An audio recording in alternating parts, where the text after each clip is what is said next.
జై శ్రీకృష్ణ సార్. జై శ్రీకృష్ణ.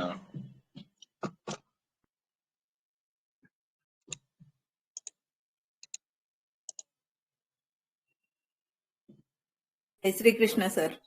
జై శ్రీకృష్ణ.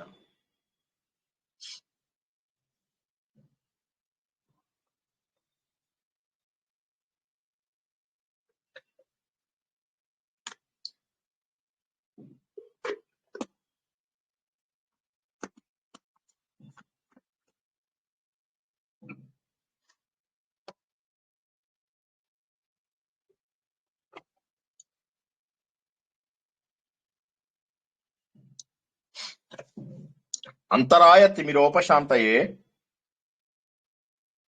శాంత పావనమచింత్య వైభవం తం నరం వపుషి కుంజరం ముఖే మన్మహే కిమపి తుందిలం మహః వసుదేవసుతం దేవం కంసచాణూరమర్దనం దేవకీ పరమానందం కృష్ణం వందే జగద్గురుం. శ్రీకృష్ణం వందే జగద్గురుం. యా దేవీ సర్వభూతేషు మాతృరూపేణ సంస్థిత నమస్తస్యై నమస్తస్యై నమస్తస్యై. భగవద్బంధువులకు, ఆత్మస్వరూపులకు, సత్యాన్వేషులకు స్వాగతం, సుస్వాగతం. పవిత్రమైనటువంటి శరన్నవరాత్రుల్లో ఎన్నో గొప్ప విషయాలని తెలుసుకుంటున్నాం. భగవంతుడి యొక్క రూపాన్ని, భగవంతుడి యొక్క స్వరూపాన్ని తెలుసుకుంటున్నాం. భగవంతుడికి రూపము లేదు, అవ్యక్తము అన్నటువంటి విషయాన్ని తెలుసుకున్నాం. అవ్యక్తమైనటువంటి భగవంతుడు మన కోసము రకరకాల రూపాలలో ఆయన కనిపిస్తూ ఉంటారు. అయితే అది అమ్మవారా, అయ్యవారా, ఇవన్నీ పక్కన పెట్టేస్తే ఒక పరబ్రహ్మ లేదా ఒక పరాశక్తి ఒక్కొక్క కల్పంలో ఒక్కొక్క రూపాన్ని ఎత్తుతోంది. అయితే ఎవరు చూడలేదు, ఎలా ఉంటుంది అనేటటువంటిది చూడలేదు. వారి వారి వర్ణనల ద్వారా వారు చెప్పడం తప్ప ఇంకా వేరే మార్గం లేదు. వారికి తెలిసిన వర్ణన ఏంటి? వేదాలలో ఉన్నటువంటిది మాత్రమే వారికి తెలిసినటువంటి వర్ణన. కాబట్టి వేదాలు మాత్రమే భగవంతుడి గురించి చెప్పగలుగుతాయి. ఇంకా ఎవరు కూడా వాటి గురించి చెప్పేటటువంటి అవకాశం లేదు. వేదాలు తప్ప భగవంతుడిని తెలుసుకునేటటువంటి మార్గమే లేదు. మరి అటువంటి వేదాలలో ఉన్నటువంటి భగవంతుణ్ణి రూపంలో మనం చూడాలి అంటే పురాణాలలోకి రావాల్సిందే. ఎవరైతే అవ్యక్తంగా కనిపిస్తున్నాడో ఆయన వ్యక్త రూపం అవుతాడు స్తోత్రముల ద్వారా, అంటే ఆయన యొక్క లక్షణముల ద్వారా. లక్షణములు అంటే ఏంటి? నువ్వు ఇలా ఉంటావు, నువ్వు అలా ఉంటావు, నువ్వు మా అందరికి తండ్రివి, నువ్వు మా అందరికి తల్లివి, నీ మాయ లోపల మేమందరము ఉన్నాము, మా ఆహారము నువ్వే అందిస్తావు, ఇచ్చినటువంటి ఆహారాన్ని అరిగించుకునేటటువంటి శక్తిని కూడా నువ్వే కలుగజేస్తావు, నువ్వు సర్వాంతర్యామివి, అందరి లోపల ఉన్నావు, త్రిగుణాలకు అతీతుడవి, కానీ మమ్మల్ని మాత్రం త్రిగుణాలలో ముంచేశావు. ఇలాగ భగవంతుడిని ఏవైతే లక్షణాలు ఉన్నాయో ఆ లక్షణాలన్నీ చెప్పడం ఏదైతే ఉందో అది స్తోత్రము లేదా స్తుతి అంటారు. కాబట్టి మళ్ళొకసారి చెప్తున్నాను, వేదాలు మాత్రమే భగవంతుడిని ప్రతిపాదిస్తాయి. పురాణాలు ఏం చేస్తాయి అంటే ఆ భగవంతుడిని కొన్ని కల్పములలో జరిగినటువంటి కథల ద్వారాను, కొన్ని స్తోత్రముల ద్వారాను మనకు తెలియజేస్తాయి. కథలు ఎందుకు? మనం అర్థం చేసుకోవడానికి. ఆ సమయంలో జరిగినటువంటి కథలన్నింటినీ కూడా మనకు తెలియజేయడం ద్వారా భగవంతుడి యొక్క లీలలను మనం గుర్తించాలి. రూపము, స్వరూపము, లీలలు ఇవన్నీ కూడా మనం తెలుసుకుంటే అప్పుడు భగవంతుడిని గుర్తించడం సులువు అవుతుంది. ముందుగా రూపాన్ని పట్టుకుని అలా ముందుకు ఒక్కొక్క అడుగు వేసుకున్నట్లయితే రూపము కూడా అవసరం లేనటువంటి స్థాయికి వెళ్తాము. ఎందుకంటే సర్వత్రా వ్యాపించి ఉన్నటువంటి భగవంతుడికి ఏ రూపం ఇస్తాం? చరము, అచరము రెండింటి లోపల కూడా ఉన్నటువంటిది ఒకే పరమాత్మ. మరి అటువంటిప్పుడు భగవంతుణ్ణి నువ్వు ఇక్కడున్నావు అని చెప్పేసి ఎలా చెప్పగలం మనం? కాబట్టి మనం చెప్పలేము. అటువంటి భగవంతుణ్ణి ప్రతిపాదించడం కోసమే మనం చెప్తాము, నువ్వు మా లోపల అన్ని రూపాలలో ఉన్నావు, మా జ్ఞాపకము నువ్వే, మా యొక్క మరుపు నువ్వే, మాలోని మంచితనాలు నువ్వే, మాలోని చెడు లక్షణాలు కూడా ఈ త్రిగుణాల ద్వారా మేము అందుకున్నవి. అంటే ఇవన్నీ భగవంతుడు ఇచ్చాడని కాదు, ఉన్నటువంటి త్రిగుణాలని మనం ఎలా వాడుకుంటే అటువంటి లక్షణాల ద్వారా తయారవుతాము. అయితే భగవంతుడు ఏం చేశారంటే పుట్టించడమే ఒక్కొక్కరిని ఒక్కొక్క లక్షణంతో పుట్టించారు. అంటే దేవతలనేమో సాత్విక లక్షణాలతోటి, రాక్షసులనేమో రాజసిక లక్షణాలతోటి, పశువులనేమో తామసిక లక్షణాలతోటి, మనుషులను మాత్రము ఈ 3 లక్షణాలు కలిపి భగవంతుడు సృష్టించాడు. అటువంటి భగవంతుడిని మనం తెలుసుకోవడం అనేటటువంటిది చాలా కష్టమైనటువంటి పరిస్థితి. ఆ భగవంతుడిని ఎలా మనం తెలుసుకోవాలి అంటే ఈ పురాణాలు మనకు ఆ విధంగా ఉపయోగపడుతున్నాయి. అదే విషయాన్ని మనము మార్కండేయ పురాణంలో తెలుసుకుంటున్నాము. అంతకుముందు శ్రీదేవి భాగవతంలో తెలుసుకున్నాము. అంతకుముందు లలితా స్వరూపం లోపల బ్రహ్మాండ పురాణంలో తెలుసుకున్నాము. అంతకుముందు విష్ణు సహస్రనామాలు అనబడేటటువంటి సంపూర్ణ వ్యాస మహాభారత అంతర్గతంగా వచ్చిన ద్వారా తెలుసుకుంటున్నాం. అంటే భగవంతుని తెలుసుకోవడానికి ఇవి మాత్రమే మనకు ఆధారం. ఇవన్నీ కూడా మనకు అందించింది ఎవరు? వేదవ్యాసుడు. వేదాలలో ఉన్నటువంటి భగవంతుడి లక్షణాలన్నింటినీ ఒక దగ్గర పెట్టి వాటిని సహస్రనామాలుగాను రకరకాల స్తోత్రములుగాను ఈ సంపదనంతా కూడా మనకు అందించడం ద్వారా మనకు భగవంతుడిని దగ్గర చేశాడు. ఒకవేళ గనక పురాణములు లేకపోతే భగవంతుడు మనకు అందుబాటులో ఉండేవాడు కాదు కాదు కాదు అది అసంభవం. కాబట్టి ఆ విషయాన్ని మనం గుర్తించుకుంటూ మనము మన ప్రయాణాన్ని ముందుకు తీసుకెళ్ళాలి. సో మనము ఎన్నో విషయాలు తెలుసుకుంటున్నాం. ఆ విషయాలలో ముందు ఈ కథ అంతా ప్రారంభమైంది ఎవరి వల్ల? సురధుడు అనేటటువంటి ఒక రాజు తన రాజ్యాన్ని కోల్పోయాడు. చాలా బాధగా ఉన్నాడు. ఆయన అలా తిరుగుతూ తిరుగుతూ తిరుగుతూ అడవుల్లోకి వచ్చాడు. ఆ అడవులలో భయపడుతున్నాడు, ఇక్కడ నేను ఉండాలా లేదా అని. అప్పుడు ఆ మేధ అని ఆ మహర్షి ఆయనకు చెప్పాడు, ఇక్కడ ఉండవచ్చు, నీకు ఏ విధమైనటువంటి ఇబ్బంది ఉండదు, నీ శత్రువులు కూడా నిన్ను ఇక్కడ గుర్తించలేరు అని. అక్కడే ఆ ప్రశాంతమైనటువంటి వాతావరణం లోపల సురధుడు అక్కడ ఉండడం అనేది తెలుసుకున్నాము. అదే సమయంలో సురధుడికి ఎందుకో బాధగా ఉంది, తను ఓడిపోవడం యుద్ధంలో. సరే, అదే సమయంలో తనలాంటి వ్యక్తిని ఇంకొకతన్ని చూస్తాడు. ఆ వైశ్యుడి పేరు సమాధి. అతడు జీవితంలో అన్ని సాధించాడు. ఇక తను సాధించవలసినదంటూ ఏదీ లేదు.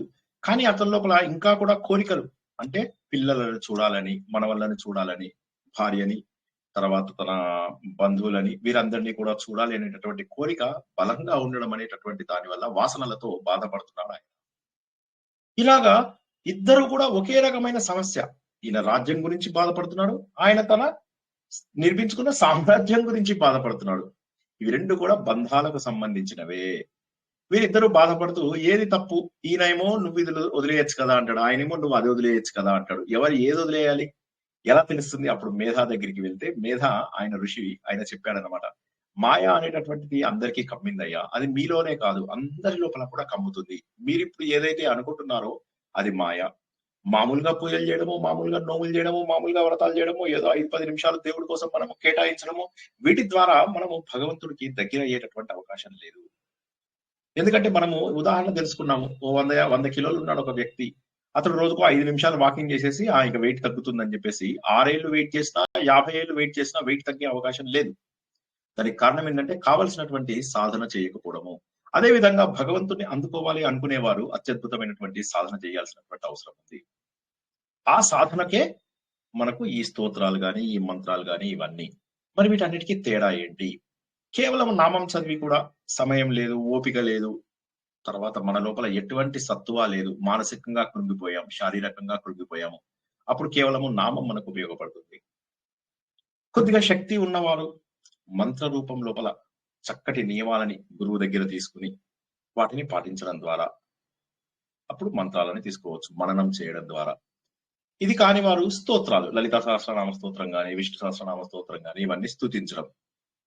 మనకు చండీ లోపల మనం చెప్పుకున్నాం ఈ చండీ సప్తశతిలో 1, 4, 5, 11 ఈ 4 అధ్యాయాలు కూడా మనకు స్తుతికి మూలము, స్తోత్రములు ఉంటాయి. ఈ స్తోత్రములలో పూర్తిగా భగవంతుడి తత్వమే చెప్తారు, ఇంకా వేరేది ఏమీ ఉండదు అందులో.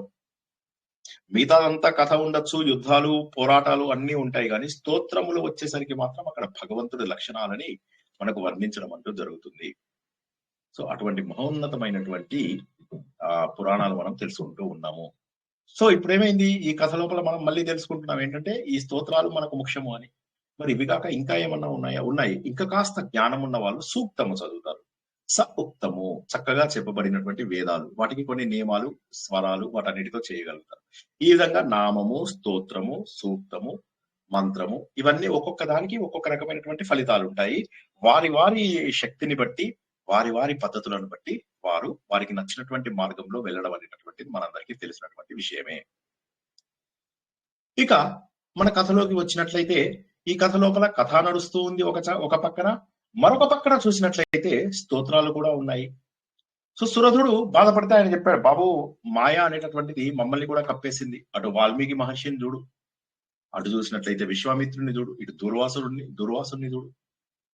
వీరందరి పైన కూడా మాయ కమ్మింది. మాయ కమ్మని వాడు ఎవడు లేడు. జడభరతుడు దాదాపుగా మోక్షాన్ని సాధించాడు. కానీ చివరి నిమిషంలో 2 ఎక్స్ట్రా జన్మలు ఎత్తవలసినటువంటి అవకాశం వచ్చింది, అవసరం వచ్చింది.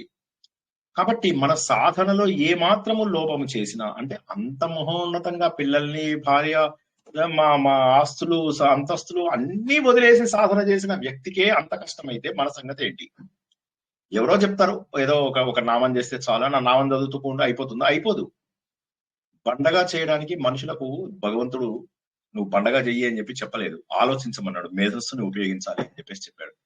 అందుకోసమే మనం ఈ చండీ సప్తశతి లోపల ముందు 3 రోజులు గౌరీ రూపంలోను, తర్వాత 3 రోజులు అమ్మవారి లక్ష్మీ రూపంలోను, తర్వాత 3 రోజులు అమ్మవారైనటువంటి సరస్వతి రూపంలోను భగవంతుడిని పూజించడం. ఈ 9 రోజుల పాటు మనలో ఉన్న రజస్సుని పోగొట్టుకోవడము, మన లోపల తమస్సును పోగొట్టుకోవడము, చివరిగా మనలో సాత్విక సంపదను పెంచుకోవడం కోసము ఈ 9 రోజులు ఉపయోగపడాలి. మనలో ఉన్నటువంటి రాక్షసులను మనము చంపాలి. ఆ రాక్షసులను చంపిన తర్వాత 10వ రోజు నాడు ఆనందంగా ఉండాలి. ఇదే విషయాన్ని మనం తెలుసుకున్నాం. ముందుగా విష్ణుమూర్తి మధుకైటవులని సంహరించడం ద్వారా మనం తెలుసుకున్నాం. ఇంకా సృష్టి కూడా ప్రారంభించని సమయంలోనే త్రిగుణాలు అనేటటువంటివి ఎలా మనకు ముందుకొస్తాయో ఊహించుకోండి. ఆయనలోంచి ఒక సాత్విక లక్షణము, ఒక రాజసము, తమసము అనేటటువంటి మధుకైటవులు రావడము. ఈ మధుకైటవులనే మనం అహంకారము, మమకారము అని కూడా అనుకోవచ్చు. మధువు అంటే తేనె. ఆ తేనె చుట్టూరుగా రకరకాల వస్తువులు, నేను, నా చుట్టూ చాలా వస్తువులు, దీన్నే అహంకారము, మమకారము అంటాము. వాటన్నింటినీ కూడా మనము వధించాలి. సాత్విక లక్షణమైనటువంటి బ్రహ్మదేవుడు అమ్మవారిని ప్రార్థించడంగా, అంటే పరాశక్తిని ప్రార్థించడం వల్ల విష్ణుమూర్తి లోపల చైతన్యం రావడము, విష్ణుమూర్తి మధు కైటవులని సంహరించడం ద్వారా సాత్వికుడైనటువంటి బ్రహ్మదేవుడిని కాపాడటము మనం చూసాము. ఇది మొదటి అధ్యాయం. కాబట్టి మొదటి అధ్యాయంలో మనం ఏం తెలుసుకున్నామంటే, అజ్ఞాన రూపంలో ఉన్నటువంటి మనమంతా కూడా కొద్దిగా కళ్ళు తెరిచి చూడాలి అన్నటువంటి విషయాన్ని తెలుసుకున్నాం. రెండవ అధ్యాయం లోపల మహిషాసురుడు, వాడి సైన్యం. ఇందులోపల మనం తెలుసుకున్నాం, మహిషాసురుడు తను గొప్పగా అధికారం తెచ్చుకున్నాడని చెప్పేసి, బ్రహ్మ గురించి తపస్సు చేశాడని చెప్పేసి, దేవతలను ఓడించాడు, వారి ఆస్తులన్నీ లాక్కున్నాడు. దేవతలందరూ వెళ్లి శరణాగతులై అప్పుడు అమ్మవారిని ప్రార్థించారు. వారి శక్తులన్నింటినీ కూడా క్రోడీకరించారు. అప్పుడు అమ్మవారు వారికి ప్రత్యక్షమైంది. అంటే మనలోని శక్తులన్నీ క్రోడీకరించుకుంటే మన అసలు శక్తి తెలుస్తుంది అని దాని అర్థం. మన లోపల ఉన్నటువంటి చేతులు లేపడానికి కావలసిన శక్తి, కాళ్ళతో నడవడానికి కావలసిన శక్తి, కళ్ళతో చూడాల్సి దానికి కావలసిన శక్తి, ఇవన్నీ కూడా దేవతల శక్తులు అని మనం తెలుసుకున్నాం. ఈ అన్ని శక్తులను క్రోడీకరించుకుంటే నేను అనబడే నా శక్తి ఉంటుంది. ఆ శక్తి ద్వారా నేను ఏ పనైనా సాధించవచ్చు. అదే ఇక్కడ దేవతలందరూ వాళ్ళ శక్తులను వదిలేశారు అంటే అర్థం ఏంటి? వాళ్ళ శక్తులన్నీ ఒక దగ్గర పెట్టి, శక్తులన్నీ క్రోడీకరించుకుని ఒక దగ్గర చేసుకుని అప్పుడు మహిషాసురుడిని చంపాలి. ఆ మహిషాసురుడిని చంపడానికి ఎన్నో రకాల కష్టాలు పడవలసి వస్తుంది. ఎందుకంటే మార్గమము దుర్గమము, కష్టమైనటువంటిది. కానీ దుర్గతిని నాశనం చేసేటటువంటిది.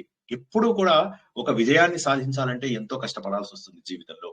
అలాగా దుర్గతిని సాధించాలి అంటే దుర్గ అమ్మవారిని ప్రార్థించడం ద్వారా మనము ఆ దుర్గతిని దాటిపోతాము.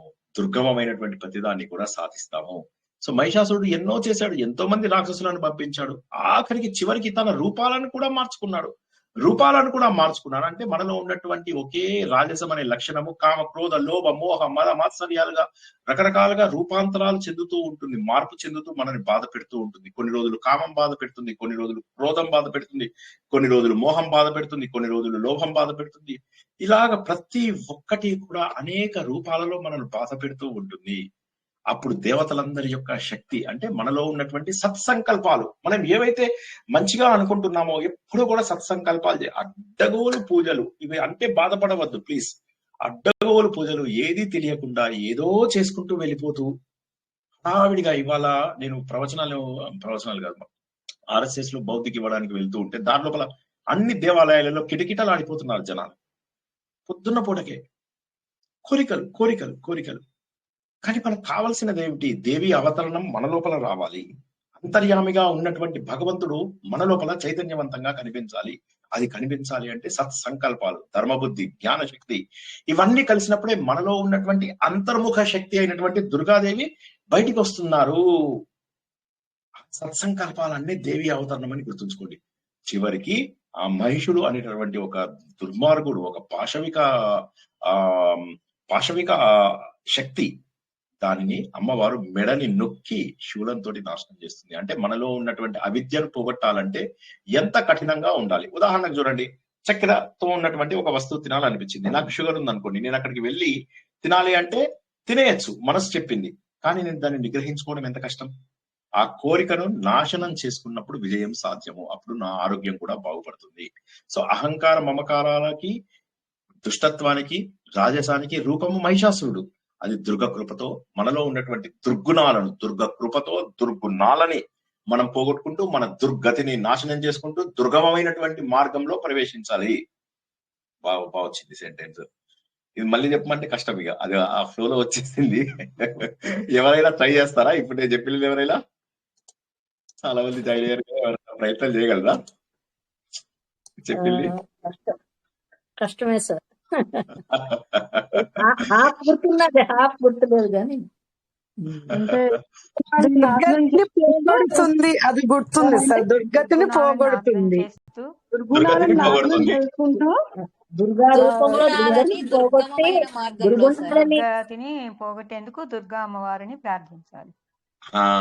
అంతే. దుర్గమమైనటువంటి మార్గంలో ప్రవేశించాలి అంటే, దుర్గుణాలను పోగొట్టుకోవాలంటే, దుర్గతిని నాశనం చేసుకోవాలంటే దుర్గా అమ్మవారిని మనము పూజించాలి. అంటే మన లోపల ఉన్నటువంటి శక్తులను క్రోడీకరించుకోవాలి. అడ్డగోలుగా ఏదో చేసేసాం, 5 నిమిషాలు అమ్మయ్య పూజ అయిపోయింది, తీర్థం ఇచ్చాడు ఆయన, ఆ బ్రాహ్మడు ఇలా మనకి ఇలా ఆశీర్వదించాడు, అయిపోయింది, మన కోరికలు తీరిపోతాయి.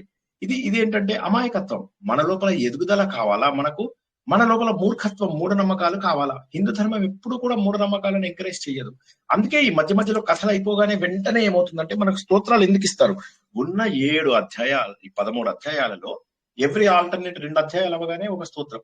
మళ్ళీ ఆ స్తోత్రాలలో ప్రత్యేకంగా చెప్పినవి ఏమీ ఉండవు. చూడండి, మనం ఇప్పుడు 11వ అధ్యాయం చదువుకుంటాం, 12వ అధ్యాయం చదువుకుంటాం కదా, మళ్ళీ అవే భగవంతుడి లక్షణాలు మనకు కనిపిస్తూ ఉంటాయి. ఇక్కడ కొత్తవేమీ ఉండవు, మనకు అవే లక్షణాలు కనిపిస్తూ ఉంటాయి.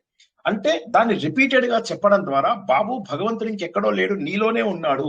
అంతర్గతంగా ఉన్నటువంటి ఆ భగవంతుని నువ్వు you have to dig out the divinity with in. నీ లోపల ఉన్నటువంటి ఆ భగవంతుడిని వెలికి తీయాలి అని చెప్పి ఒక్కసారి ఆలోచించండి, నా వైపు నుంచి ఆలోచించండి ప్లీజ్. నేను అన్న పాయింట్ ఎవరికైనా అర్థమైందా? ఏదో తపన పడుతున్నాను, ఎవరైనా చెప్పండి ఏమన్నాను నేను ఇప్పుడు? ఏంటి దుర్గామాత ఏం చేస్తాం ఈ 10 రోజుల్లో? మనం ఏం సాధించాలి? దుర్గమైన మార్గంలో ప్రవేశిస్తూ దుర్గాదేవి అనుగ్రహం వల్ల మన దుర్గుణాన్ని దూరం చేసుకోవడానికి ఈ అవకాశం. అలాగే we have to dig out the divinity with in us అని చెప్పారు. చాలా బాగా చెప్పారు, వండర్ఫుల్ సుధామోహన్ గారు, కరెక్ట్. నేను చెప్పింది ఎగ్జాక్ట్లీ సమ్మరీ అదే. దానికోసమని మనకు పురాణం ఎన్ని భాగాలుగా విభజించాం మనం? 3 భాగాలు సార్.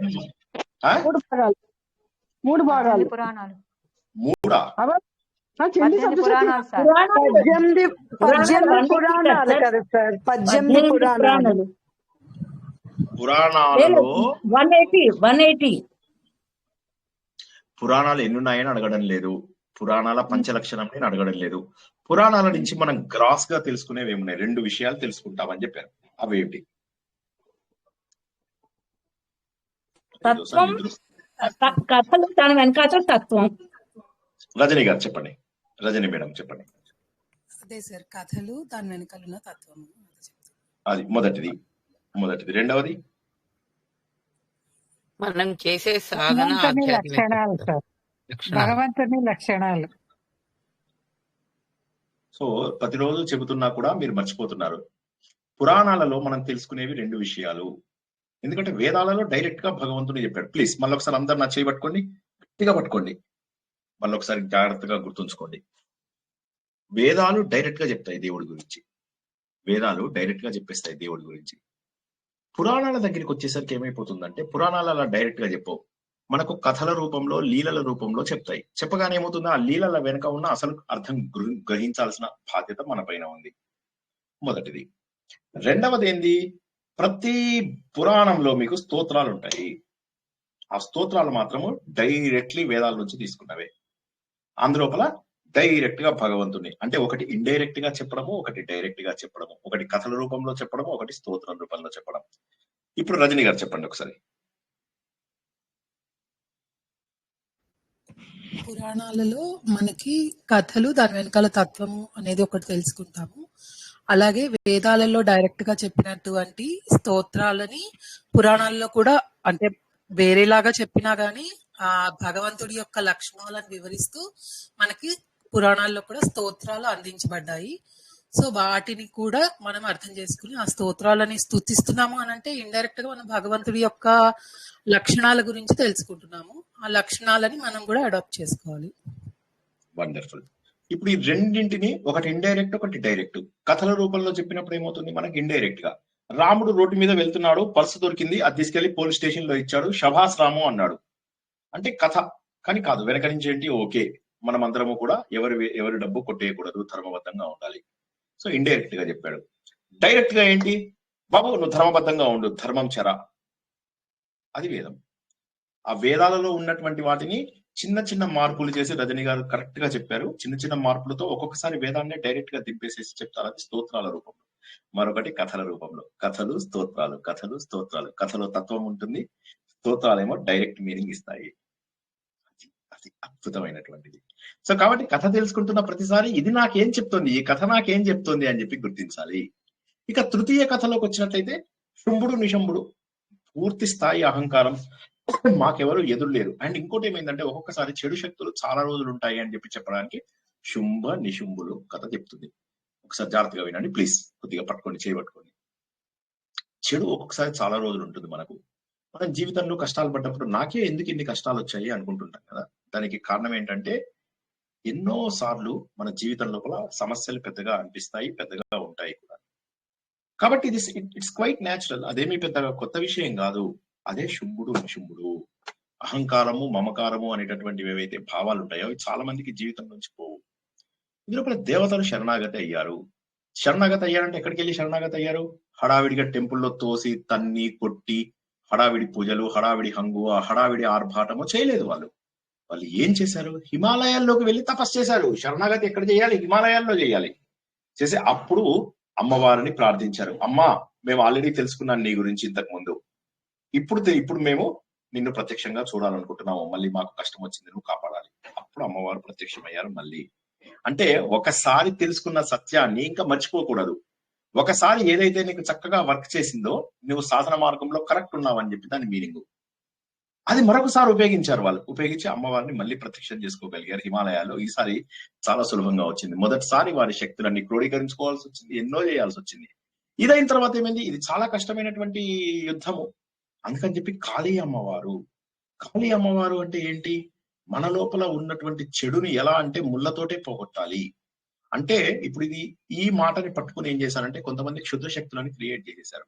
బట్ అది కాదు, వాటిని మనం నిర్దాక్షిణ్యంగా అనచాలి అని చెప్పి చెప్పడము కాళీ తత్వం.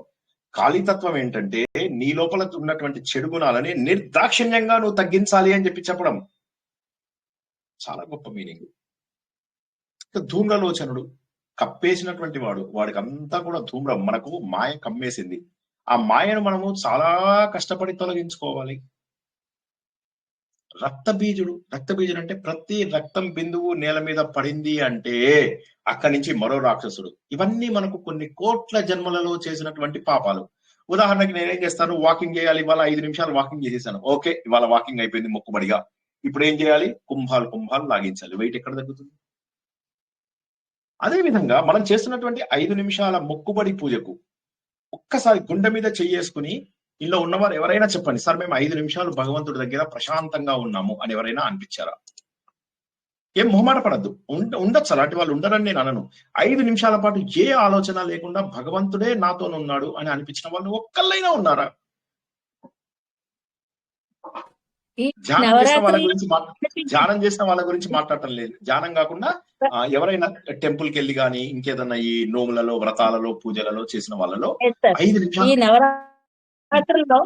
ఈ నవరాత్రుల్లో ఇంట్లో పూజ చేసుకుంటున్నప్పుడు ఆ ఫీలింగ్ మటుకు వచ్చింది సార్.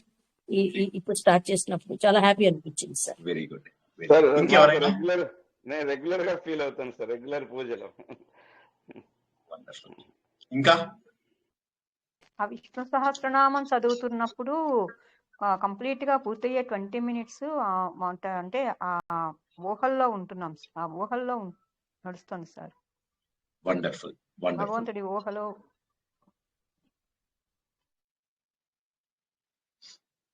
ఇంకెవరైనా 5 నిమిషాల పాటు మనం ప్రశాంతంగా ఉండగలుగుతున్నామా భగవంతుడితోటి? కొంతమంది ఉంటారు, నేను కాదని అనను, కానీ ఎక్కువ మందికి ఇది అవకాశం లేదు, ఎక్కువ మందికి ఇది అవకాశం లేదు, జీవితంలో ఎక్కువ మందికి ఇది అవకాశం లేదు. కాబట్టి ఏంటంటే మనం ఆ ప్రయత్నాన్ని చెయ్యాలి. ఆ ప్రయత్నాన్ని చేసుకున్నట్లయితే చాలా అద్భుతంగా ఉంటుంది. ఆ ఫీలింగే డిఫరెంట్ గా ఉంటుంది. అయితే నేనేమంటానంటే అంత శక్తిని మనం క్రోడీకరించుకోవాలి, అంత ఫోకస్ ని మనం దానివల్ల ఏమైపోయింది, 5 నిమిషాలు కూడా మనం సాధన చేయలేకపోతే ఎట్లాగా? అందుకు కారణం ఏంటంటే మన పూర్వజన్మలలో వచ్చినటువంటి వాసనలు నంబర్ 1. నంబర్ 2, ఈ జన్మలలో ఏర్పడినటువంటి సంస్కారాలు. వాసన సంస్కారాలు మనల్ని ఏం చేస్తాయంటే మనను ముందుకు వెళ్లకుండా అడ్డుపడతాయి. ముందుకు వెళ్ళనివ్వవు, నువ్వు ముందుకు వెళ్ళలేవు. వాసన సంస్కారాలు వద్దు వద్దు, వెళ్ళకు వెళ్ళకు వెళ్ళకు వెళ్ళకు వెళ్ళకు అని చెప్తూ ఉంటాయి. అప్పుడు ఏమవుతుందంటే మనము ముందుకు వెళ్ళలేము. ఎంతసేపు కూడా ఎవడో అడ్డం వస్తాడు, వీడు అడ్డం వస్తాడు, వాడు అడ్డం వస్తాడు, ఈ పని అడ్డం వస్తుంది, ఆ పని అడ్డం వస్తుంది, వంటలు అడ్డం వస్తాయి, భోజనాలు అడ్డం వస్తాయి, కబుర్లు అడ్డం వస్తాయి, హడావిడి పూజలు అడ్డం వస్తాయి, హడావిడి హంగులు అడ్డం వస్తాయి. జస్ట్ ఇమాజిన్, ఒక 100 మంది కలిసి ఒక పారాయణానికి ఒక చోటికి వెళ్ళాలనుకోండి. దానికోసం ట్రావెల్ అరేంజ్మెంట్స్ చేయాలి, దానికోసం అని చెప్పేసి భోజనాలు అరేంజ్మెంట్ చేయాలి, దానికోసం అని చెప్పి ఫోటోలు, వీడియోలు, కెమెరాలు అరేంజ్ చేయాలి, దానికోసం అని స్టేజ్ అరేంజ్ చేయాలి, దానికోసం అకామిడేషన్ అరేంజ్ చేయాలి. ఏది భక్తి ఎక్కడ వచ్చింది ఇందులో? దాని బదులుగా శుభ్రంగా ఏ కులు మనాలికో వెళ్తే సరిపోతుంది కదా. సో అందుకోసం ఏమైపోతున్నాయంటే ఇవన్నీ కూడా ప్రశాంతతను ఇవ్వవు. నువ్వు ఇంకా కూడా మనవళ్ళతోటి మనవరాళ్లతోటి జీవితాన్ని కొనసాగిస్తూ నా లోపల మార్పు వచ్చింది అంటే అది అబద్ధము, అసంభవము. అంటే బంధాలలో ఉంటూ మనకు బంధాలు తెగాయి అని అనుకుంటే అది మూర్ఖత్వము. ఎందుకంటే వారి మీద తపన తెలుస్తూ ఉంటుంది. ఎప్పుడు తెలుస్తుంది? వాళ్ళకి ఏదైనా జ్వరం వచ్చినప్పుడు, ఏదైనా కష్టం వచ్చినప్పుడు, అప్పుడు మన గుండె పిండుతుంది అనమాట. అప్పుడు తెలుస్తుంది, ఓకే నువ్వు మాట్లాడకుండా ఉండాలి, కూతురుతోని కొడుకుతోని కొన్నాళ్ల పాటు మాట్లాడకుండా ఉండగలవా చూడు. అప్పుడు మనకు తెలుస్తుంది బంధం మనము పోగొట్టుకున్నామా లేదా. అప్పుడు మాత్రమే, అంటే నేనేమంటున్నాను, ముందు పిల్లలతోటే సరిగా మాట్లాడకయ్యా అని ఉదాహరణకు చెప్తున్నాను. చెప్పినప్పుడు బయట వాళ్ళతో ఎంత తగ్గించాలి? అలా తగ్గించుకోకపోవడానికి కారణం ఏమవుతుంది అంటే మన లోపల ఉన్నటువంటి వాసన సంస్కారాలు మనని ముందుకు తీసుకెళ్ళనివ్వడం లేదు, ముందుకు వెళ్ళనివ్వడం లేదు. అది రక్త బీజుడు. చివరికి యుద్ధం జరిగి అమ్మవారు ఇవన్నీ కూడా పోగొట్టారు. అంటే మన సంకల్పం ఏదైతే ఉందో రకరకాల ఆయుధాల ద్వారా అందరూ అమ్మవార్లు వచ్చారు. బ్రాహ్మి, వైష్ణవి, కౌమారి, వారాహి అందరూ కూడా వచ్చారు. ఆ చాముండి అవతరణం ఏదైతే మనము చండు ముండు వారిని చంపినటువంటి దుర్గుణాలను అనుసరానికి అంతర్గతంగా కావాల్సినటువంటి తపస్సు శక్తి కావాలి. ఈ ప్రపంచం అంతా కూడా దేవి శక్తిమయమే, కానీ అంతర్గతంగా నీ లోపల శక్తి, ప్రపంచమంతా ఉంది శక్తి, నువ్వు తెచ్చుకోకపోతే లాభం ఏమిటి? రక్తబీజుని చంపినప్పుడు బాబు బాబు బాబు అనర్థమైనటువంటి సంకల్పాలు, ఎన్నో రకరకాల సంకల్పాలు, రకరకాల ఆలోచనల ద్వారా మళ్ళీ కొత్తవి పుట్టుకొస్తూ ఉంటాయి. కొత్త కొత్త అలవాట్లు చేసుకుంటాము, కొత్త కొత్త వస్తువులు పుట్టుకొస్తూ ఉంటాయి. పూర్వజన్మలో వచ్చిన ఆలోచనలు, ఈ జన్మలో కొత్తగా చేసుకున్న అలవాట్లు, ఇవన్నీ మళ్ళీ మళ్ళీ మళ్ళీ మళ్ళీ మళ్ళీ మళ్ళీ కొన్ని కోట్ల జన్మల నుండి అదే రక్తబీజుడు. సో ఎప్పుడైతే మనము శంభుణ్ణి వధించేశామో అప్పుడు మన లోపల మార్పు వచ్చినట్టు, మన స్వార్థం నాశనమైంది, మన సంకల్పాలన్నీ కూడా నాశనం అయిపోయాయి. శుంభుడు మరణించడం అనేటటువంటిది మన లోపల అల్టిమేట్ జ్ఞానానికి, అల్టిమేట్ పరిణతికి మూలము. ఎంత అద్భుతమైనటువంటిది! మన అంతర్గతంగా తెచ్చుకోవలసినటువంటి శక్తి, మన వాసనలన్నింటినీ, సంస్కారాలన్నింటినీ, అలవాట్లన్నింటినీ పోగొట్టుకోవాలి. వాటిని జయించకపోతే మనకు విజయం రాదు. ఈ అహంకారం అవకారాలను పోగొట్టుకున్న తర్వాత మనకు వచ్చేటటువంటిది ఇక జ్ఞానమే జ్ఞానము. అద్భుతమైనటువంటిది. మన లోపల ఉన్నటువంటి మాయ పోవాలి. ముందుగా మనకు మొట్టమొదట విష్ణుమూర్తి కథలో మనం మాయ పోవాలనుకున్నాం. తర్వాత వచ్చినటువంటి మహిషాసురుడు కథ లోపల అహంకారము, దుర్గుణాలు నాశనమైపోవాలి. తృతీయ చరిత్ర లోపల కోపము, రక్తబీజుడు లాంటి వాసనలు, ఇవన్నీ పునరావృతం అయ్యేటటువంటివన్నీ ఏవైతే ఉన్నాయో అవన్నీ కూడా పోవాలి. సో ఈ విధంగా అన్ని పోగొట్టుకున్న తర్వాత మాత్రమే 10వ రోజు నాడు మనము విజయాన్ని సాధిస్తాము. అంటే దుర్గా సప్తశతి మనకి ఏం చెప్తుంది అంటే, ఇది భక్తితో పఠించి కనుక నువ్వు పాటిస్తే మనలో అంతర్గత శక్తులు జాగృతమవుతాయి. జాగృతమైనటువంటి అంతర్గత శక్తులు ఏం చేస్తాయి అంటే మన లోపల కరడుగట్టుకుపోయి లేయర్స్ గా ఉన్న అజ్ఞానాన్ని, అహంకారాన్ని, కోపాన్ని అన్నింటినీ పోగొట్టి శాంతి, భక్తి, మోక్షము, ప్రశాంతత అందిస్తాయి అనేటటువంటి ఉన్నతమైనటువంటి విషయాన్ని తెలుసుకున్నాము. జై శ్రీకృష్ణ. ఒక్క 2-3 minutes టైం ఇస్తాను ప్రశ్నలకి. ఎందుకంటే ఇప్పుడు మనం ఇంకా 11-12 అధ్యాయాలలో భగవంతుడి స్వరూపాన్ని తెలుసుకోవాలి. కథలు అయిపోయాయి, ఇంకొక చిన్న కథ మిగిలింది, అది రేపు తెలుసుకుంటాం. 5 నిమిషాల్లో అయిపోతుంది రేపు కథ. సో రేపు కూడా తత్వచింతన ఉంటుంది. అందరికీ ఆల్రెడీ మనం ఈ 2 రోజుల్లో ఏం కవర్ చేస్తానో కూడా చెప్పాను. ఇది అయిన తర్వాత వీలైతే బుధవారం లేకపోతే వచ్చే బుధవారం నాడు ఋగ్వేదంలోని దేవి సూక్తాన్ని తెలుసుకుంటాం. మనకి ఇప్పుడు శ్రీ సూక్తం నడుస్తుంది కాబట్టి వీలైతే అది అయిపోయిన తర్వాతే దేవి సూక్తం తెలుసుకుందాం. ఎందుకంటే దేవి సూక్తం అనేది ఇందులో అంతర్గతంగా వచ్చినటువంటిదే. సో కాబట్టి మనము తెలుసుకున్న కిందికే లెక్క.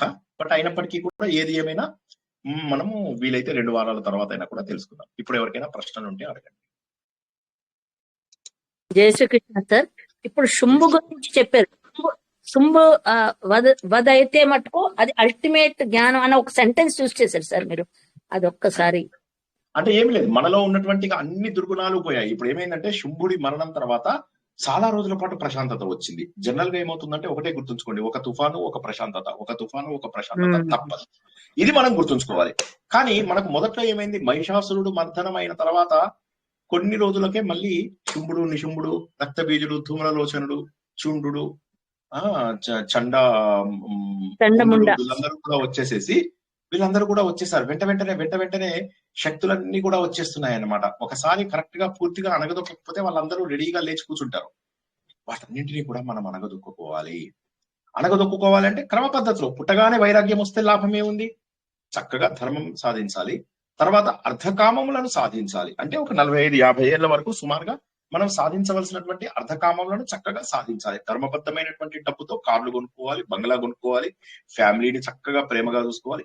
ఆ తర్వాత ఒకసారి 45-50 ఏళ్ళు వచ్చిన తర్వాత ఇంకా కూడా సంసార బంధాలను తగ్గించుకోవాలి. ఎందుకంటే మనం కట్ చేసుకోకపోతే దేవుడే కోసేస్తాడు కదా. తప్పదు, ఆ వియోగం తప్పదు. ఎందుకంటే మనం పుట్టడం ఒంటరిగా పుట్టాము, వెళ్ళడం ఒంటరిగా వెళ్ళవలసిందే. మనము మన కర్మలన్నింటినీ అగ్గిపుల్ల గీసి ఇలా వెనకకు వేసే వరకు కూడా జన్మలెత్తక తప్పదు. జై శ్రీకృష్ణ. Next question. జై శ్రీకృష్ణ. జై శ్రీకృష్ణ అండి. ఇప్పుడు మమకారం అనేది అది అత్యవసరమో కాదా అండి, లేకపోతే అసలు మమకారం లేని స్థితి అనేది అది ఒక స్థితి అనుకుంటే మమకారం కూడా ఉండాల్సిన పరిస్థితి ఉంటుంది కదండి ఎవరికైనా. ఎందుకంటే ఓ చిన్న పిల్లవాడు ఎదుగుదల కావాలంటే తల్లి యొక్క మమకారమో లేదా తండ్రి యొక్క మమకారమో లేకపోతే వాడి ఎదుగుదల ఉండదు. అప్పుడు నాకు మమకారం లేదు, నాకు అసలు అక్కర్లేదు అని చెప్పి అనుకుంటే వాడి ఎదుగుదల ఆగిపోతుంది కదా. మరి అలాంటి మమకారం అనేది కావాల్సిన పరిస్థితే కదండి ఎవరికైనా. కరెక్ట్. అప్పుడు మరి జ్ఞాన స్థితిలోకి వెళ్ళాలి అనుకున్న వాళ్ళు ఇప్పుడు ఈ సంసార బంధాల నుంచి బయట పడిన తర్వాతే జ్ఞాన స్థితికి వెళ్ళగలం. చిన్నప్పటి నుంచే వెళ్ళాలి అంటే చాలా కష్టమైన పని కదండి. అదే కదా నేను ఇప్పుడు అన్నది. ఒక 2 నిమిషాల కింద మీరు బహుశా విన్నట్టు లేదు, అన్ఫార్చునేట్లీ మీరు విన్నట్టు లేదు. మీరు ఒక్కసారి మ్యూట్ లో పెట్టుకోండి. ఒకటే సెకండ్, మళ్ళీ మీరు అడగాల్సి ఇది డిస్టర్బెన్స్ ఇస్తుంది. ఒకే సెకండ్ తర్వాత మళ్ళీ మీరు మాట్లాడండి. 2 నిమిషాల కిందే నేను ఆ మాట అన్నాను. చిన్నప్పుడే వైరాగ్యం కాదు, క్రమ పద్ధతిలో ధర్మము, అర్థము, కామము సాధించిన తర్వాత క్రమ పద్ధతిలో దూరం అవ్వాలి అన్నాను.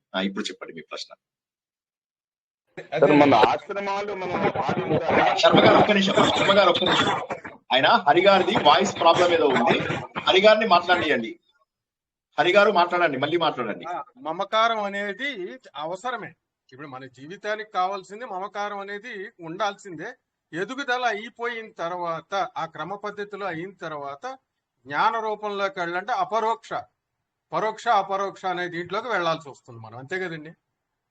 అంతే. ఇప్పుడు నేనేమన్నాను, చిన్నప్పుడే మీకు అహంకారం తప్పంటారా? అహంకారం అంటే ఏంటండి?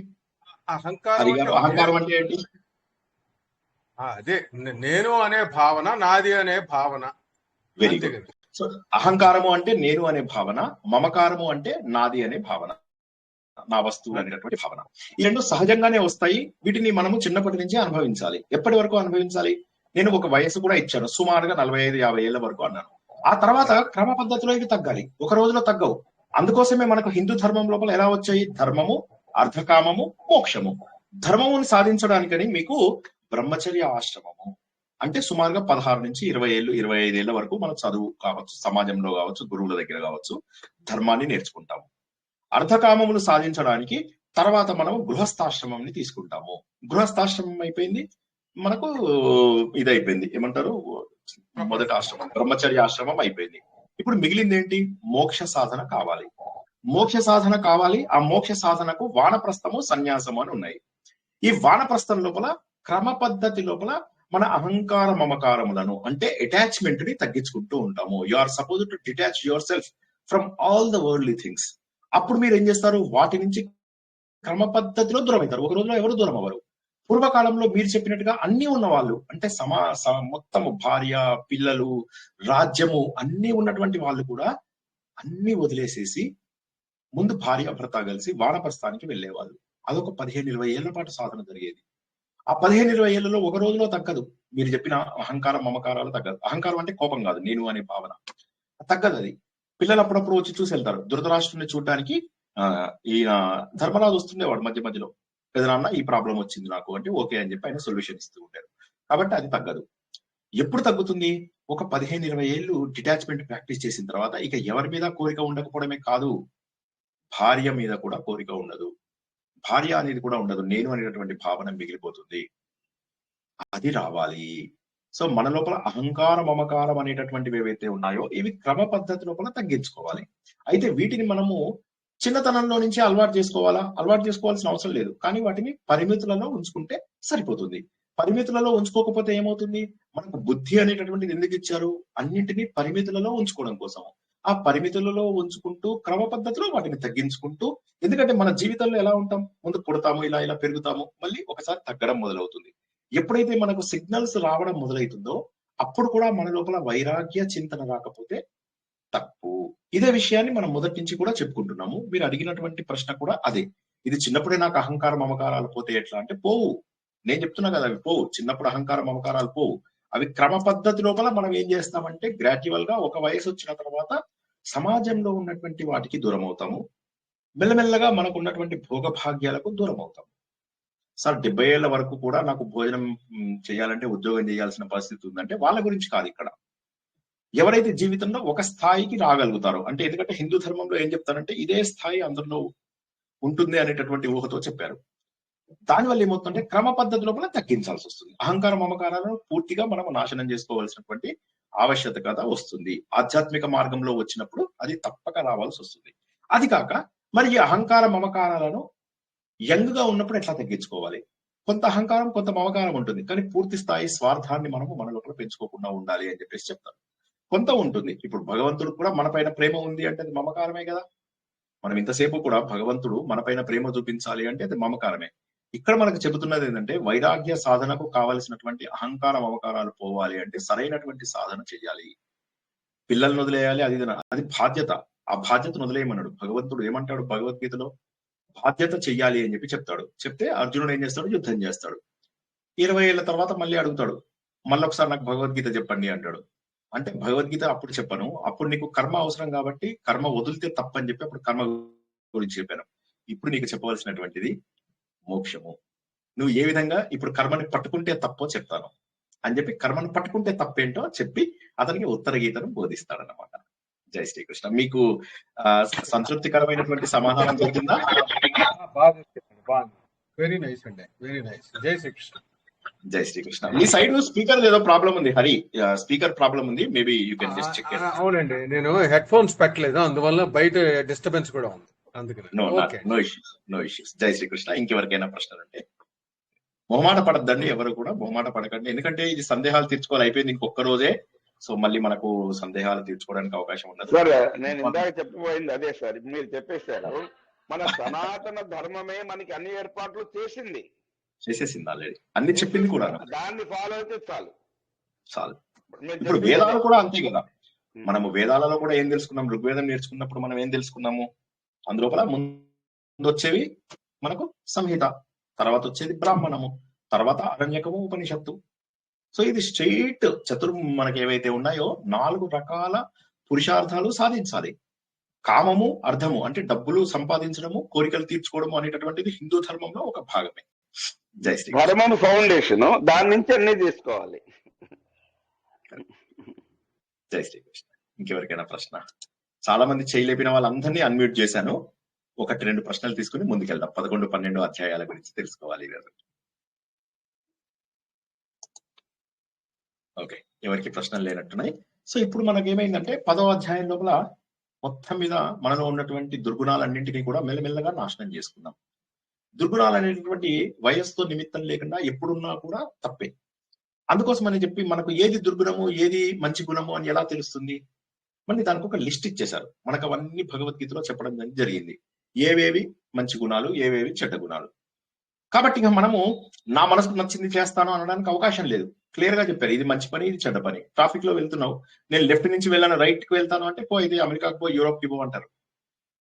సో కాబట్టి ఏంటంటే మన దగ్గర ఉన్నటువంటి నియమాలు హిందూ ధర్మం ప్రకారము సరైనటువంటివి, సరైనటువంటివి కావు. వేరే మతాలలో వేరే రకంగా ఉండొచ్చు. నువ్వు ఎంతమంది హిందువులను చంపితే నీకు హజ్రత్ అనే పేరు. హజ్రత్ అంటే ఎంతమంది హిందువులను చంపాడు అనేదాన్ని హజ్రత్. సో అలాగా ఏమైపోయిందంటే అలాగా ఒక్కొక్క మతంలో ఒక్కొక్క రకంగా ఉంటుంది. మన ధర్మంలో వేరే వారిని హింసించకూడదు.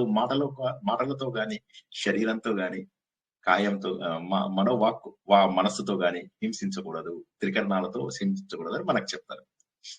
జై శ్రీకృష్ణ. పద్మావతి మేడం, మిమ్మల్ని అన్మ్యూట్ చేస్తున్నాను, చెప్పండి. ఓకే, ప్రశ్న లేదు. ఇక మనం 11వ అధ్యాయంలోకి వెళ్తున్నాం. అయిపోయింది, మొత్తం మీద యుద్ధం అయిపోయింది. యుద్ధం అయిపోయిన నేను మళ్ళీ అన్మ్యూట్ చేసుకున్నారు. నేను అన్మ్యూట్ చేశాను. ఏమైనా ప్రశ్న ఉందా మీకు? శ్రీకృష్ణ సార్, నో ప్రాబ్లం, చెప్పండి. మేము మమకారం అంటే యాక్చువల్ విపరీత మోహం మాత్రం పనికిరాదు కదా. చిన్నప్పటి నుంచి పిల్లల మీద కూడా కానీ ఎంతవరకు ఉంటే అంతవరకు ఉండాలా. ప్రేమ అనేది ఉంటుంది. మీరు అంటే ఎప్పుడు అంటారే భగవంతుడిని ప్రేమించాలి, పిల్లల్ని ప్రేమించాలి, కానీ మితి మీద మమకారం మాత్రం పనికిరాదు. మోహంలోకి పనికిరాదు. అదే మనం అన్నది కూడా, దుర్గుణాలన్నీ ఎంతో కొంత ఉంటాయి. అందరిలో అసూయ ఉంటుంది, అందరి లోపల కొంత, కానీ వాటిని ఏంటంటే లిమిట్స్ దాటకుండా కొద్దిగా వీలైనంత వరకు కంట్రోల్ చేసుకోవాలి. పూర్తిగా మానేయడం అనేటటువంటిది ఒక స్థాయి వచ్చిన తర్వాత, బట్ అంతవరకు జై శ్రీకృష్ణ. ఇక ఇప్పుడు ఏమైపోయింది, ఈ అధ్యాయము 10 అయిపోగానే మనకు వెంటనే ఇక అందరూ కూడా దేవతలు అప్పుడు అమ్మవారిని ప్రార్థించడం మొదలెట్టారన్నమాట. అమ్మవారి శక్తి, మళ్ళీ నేను ఇంతకు ముందు చెప్పిన మాటలే చెప్తున్నాను. కథ అయిపోయిన తర్వాత స్తోత్రం వచ్చి తీరుతుంది. ఎందుకంటే భగవంతుడి యొక్క లక్షణాలను చెప్పాలి. ఏమిటి భగవంతుడి యొక్క లక్షణాలు? క్లుప్తంగా చెప్పాలంటే 3 భగవంతుడు సర్వాంతర్యామి, మనందరిలో ఉన్నాడు. ఆయన లేకపోతే మనం వాసన చూడలేము, చెవులు వినలేవు, ముక్కు వాసన చూడలేదు, నోరు మాట్లాడలేదు, శరీరం పడిపోతుంది. కాబట్టి అన్ని రకాల శక్తులు మన లోపల ఏవైతే ఉన్నాయో అవన్నీ కూడా భగవంతుడి శక్తులే. కాబట్టి అమ్మవారిని వాళ్ళందరూ ప్రార్థిస్తున్నారు. నువ్వు తల్లివి, నీకు మా అందరిపైన కూడా ప్రేమ ఉంది. కాకపోతే మేము అడగందే నువ్వు ఎక్కడి నుంచి భోజనం పెడతావు మాకు అంటే, భగవంతుడిని సరైనటువంటి పద్ధతిలో ప్రార్థించకపోతే, మనకు ఆకలేస్తే, పిల్ల ఏడిస్తే వెంటనే తల్లి పరిగెత్తుకుంటూ వస్తుంది. అదే విధంగా భగవంతుడిని మేము ప్రార్థించాలి. తల్లి, భక్తుల యొక్క ఆర్తిని నువ్వు హరించాలి. ఎలా హరిస్తావు? మేము వస్తాము నీ దగ్గరికి. ఎందుకంటే నీ పరాక్రమము అమితము. ఎంత పరాక్రమం అంటే, నాలో ఉన్న దుర్గుణాలన్నిటినీ పోగొట్టేటటువంటి పరాక్రమం నీ లోపల ఉంది. అందుకోసమే ఈ మొత్తం ప్రపంచమంతా కూడా ఆధారభూతమైనది నువ్వే, అందరినీ ధరించినటువంటిది నువ్వే. ఎందుకు ధరిస్తున్నావు? ధరతీతి ధర్మ, ధరించేటటువంటిదే ధర్మము. కానీ మా లోపల దురదృష్టం ఏంటంటే, నువ్వు మాయ రూపంలో కప్పేశావమ్మా. వీరందరూ కూడా దేవతలు ప్రార్థిస్తున్నారు అన్నమాట. అమ్మా, నువ్వు మమ్మల్ని మాయ రూపంలో కప్పేశావు. అయినప్పటికీ కూడా నువ్వు ప్రసన్నురాలం అవుతావు.